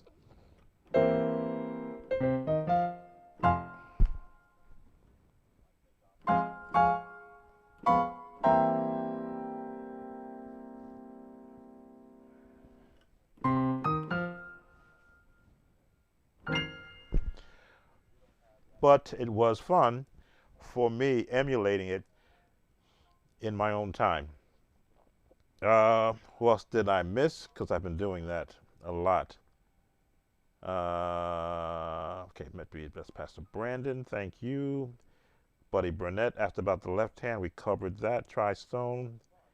Robert Holder. Gims. Yes, we covered your song. James, the Gloria, the Georgia Mass Choir song. Even though I played the wrong song. I played the Chicago Mass version of that song. Elia, you gave me the correct pronunciation of your name. Let me see. I want to find that. I think you pulled that out. Elia. Health tips. Elia, yes, got it right. The bounce, correct. I've got a testimony in F. That's what we did for Elia. Demo. Xavier, I think I covered. Been playing seriously for almost a year, and I play many other instruments. I play at a coaching church, and I haven't found a lot of tutorials over congregational that are at my level. Oh, how did I miss that? Oh, you would ask for, can you go over He Touched Me by Corey Henry and Kim Burrell? I've been meaning to ask you to go over God in Prayer off his album, but I think they took it off YouTube. Well, I missed a lot. Not tonight. I won't go over that, but put a comment in this video, and I'll have a record of it.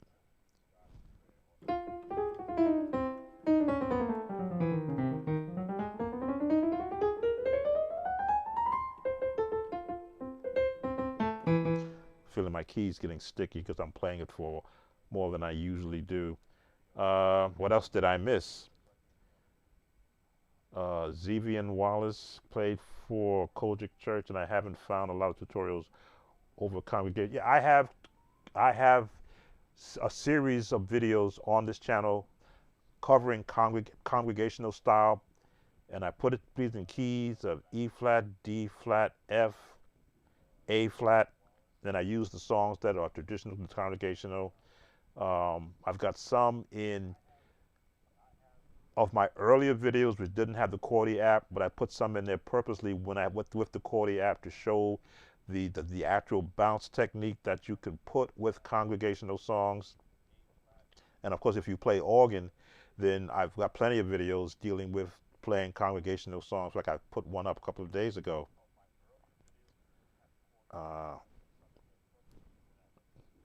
As I say, I always wash these songs out of my head once I do a video, but you'll see those videos that are there that show the technique, slowed down and with an actual beat. But congregational songs is just improvisational jazz chords, sevenths, diminished, minor sixes, and you can get through any congregational song. If you were doing, let's say, Somebody Prayed for Me, E flat, Somebody Prayed for Me, E flat. Seventh chord, Go to the minor 6 on the, well, minor 2. I'm so glad they prayed. This is E flat. Turn. I'm so glad they prayed. And then major chord. I'm so glad they prayed. 7th chord, major chord. And turn on the 5. Somebody pray. The congregational songs you can bounce through.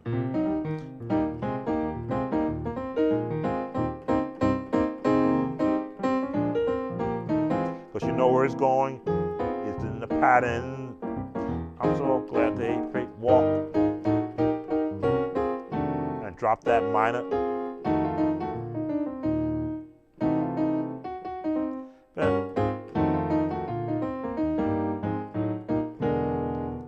Some of these chords you are probably already doing, but the idea is to get the tempo correct so that you can fit in all these different styles, which are basically jazz. Boom, bum, bum, bum, bum, bum, bum, bum, on your bass hand, and just let your chords follow.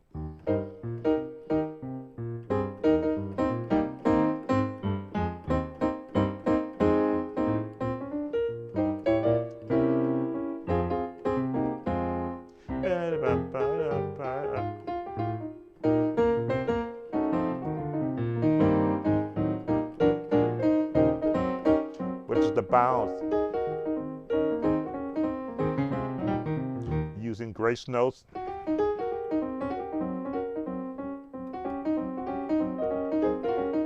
That is the one time where I'll use grace notes a lot, when I'm bouncing.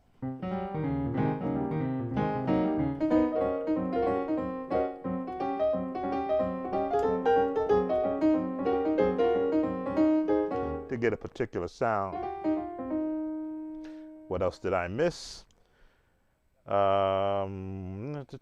Okay, congregational.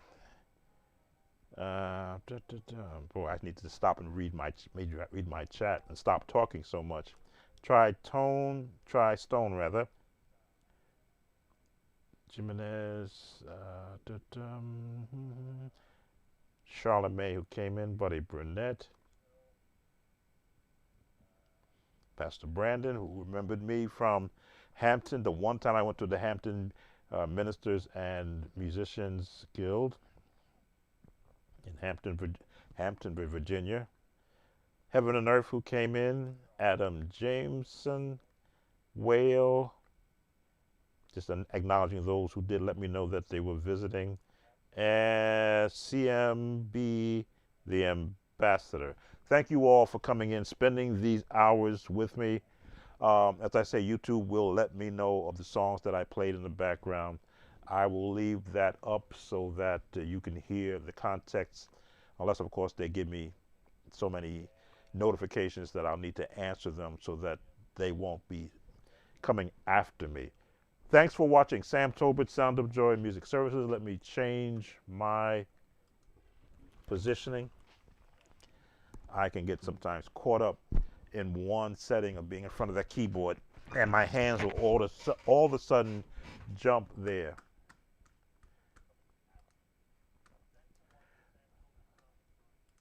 I'm just refreshing another screen so I make sure that I haven't missed anyone, and I believe I've got everyone. The art of music is just that. The more you immerse yourself in the different styles, using theory as your guide, all of a sudden you will hear the interpretation composers, writers, and other musicians apply to their particular styles. And then you can pick and choose, as I do, whose style do you want to apply to where you are currently right now. Will you ever exceed your own expectations? Yes. Just like if your idea is to build your muscular strength to be able to carry the weight or a particular weight class, then the more you consume, and by consume I mean the more you listen to music that is played by the experts. I don't consider myself an expert musician. I consider myself a competent musician. I can carry a church service. Can I go to Radio City and wing it?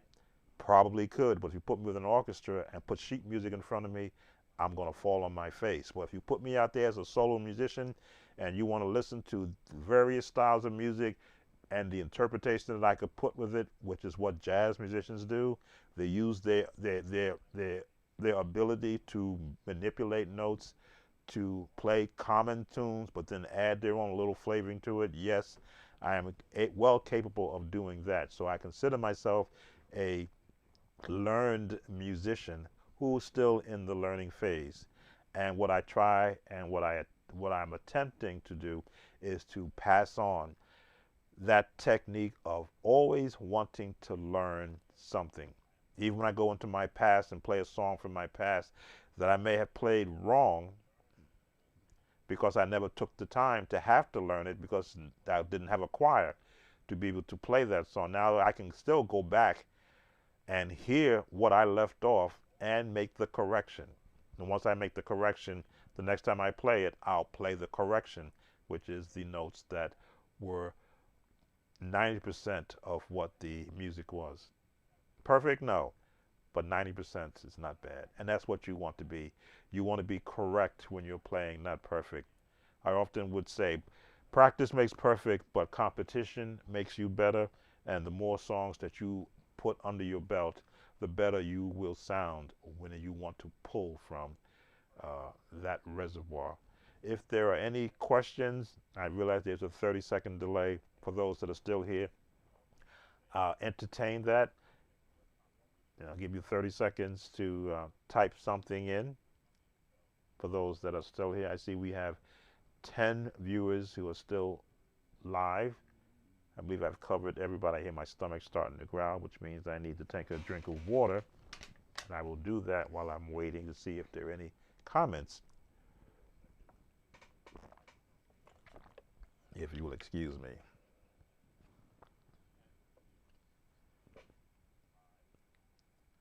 I see an ad is going to run shortly for some viewers. This is the stuff that pops up that I wasn't paying attention to on the YouTube stream. I will put time codes in. I've been doing that lately, if you have been noticing, for those who want to jump around and see what subjects were I talking about, what songs were I approaching. I won't do that tonight, though. I will do that tomorrow, so that if you want to come back, excuse me, and replay anything that I have covered from your questions, I'll make that possible for you to be able to do that. And as always, like the video, leave a comment if you haven't done so already once the video has ended, and subscribe if you're not a subscriber. Gwen, oh, you got in late. Oh, okay, thank you, Gwen, for coming in and acknowledging yourself by letting me know that you're here.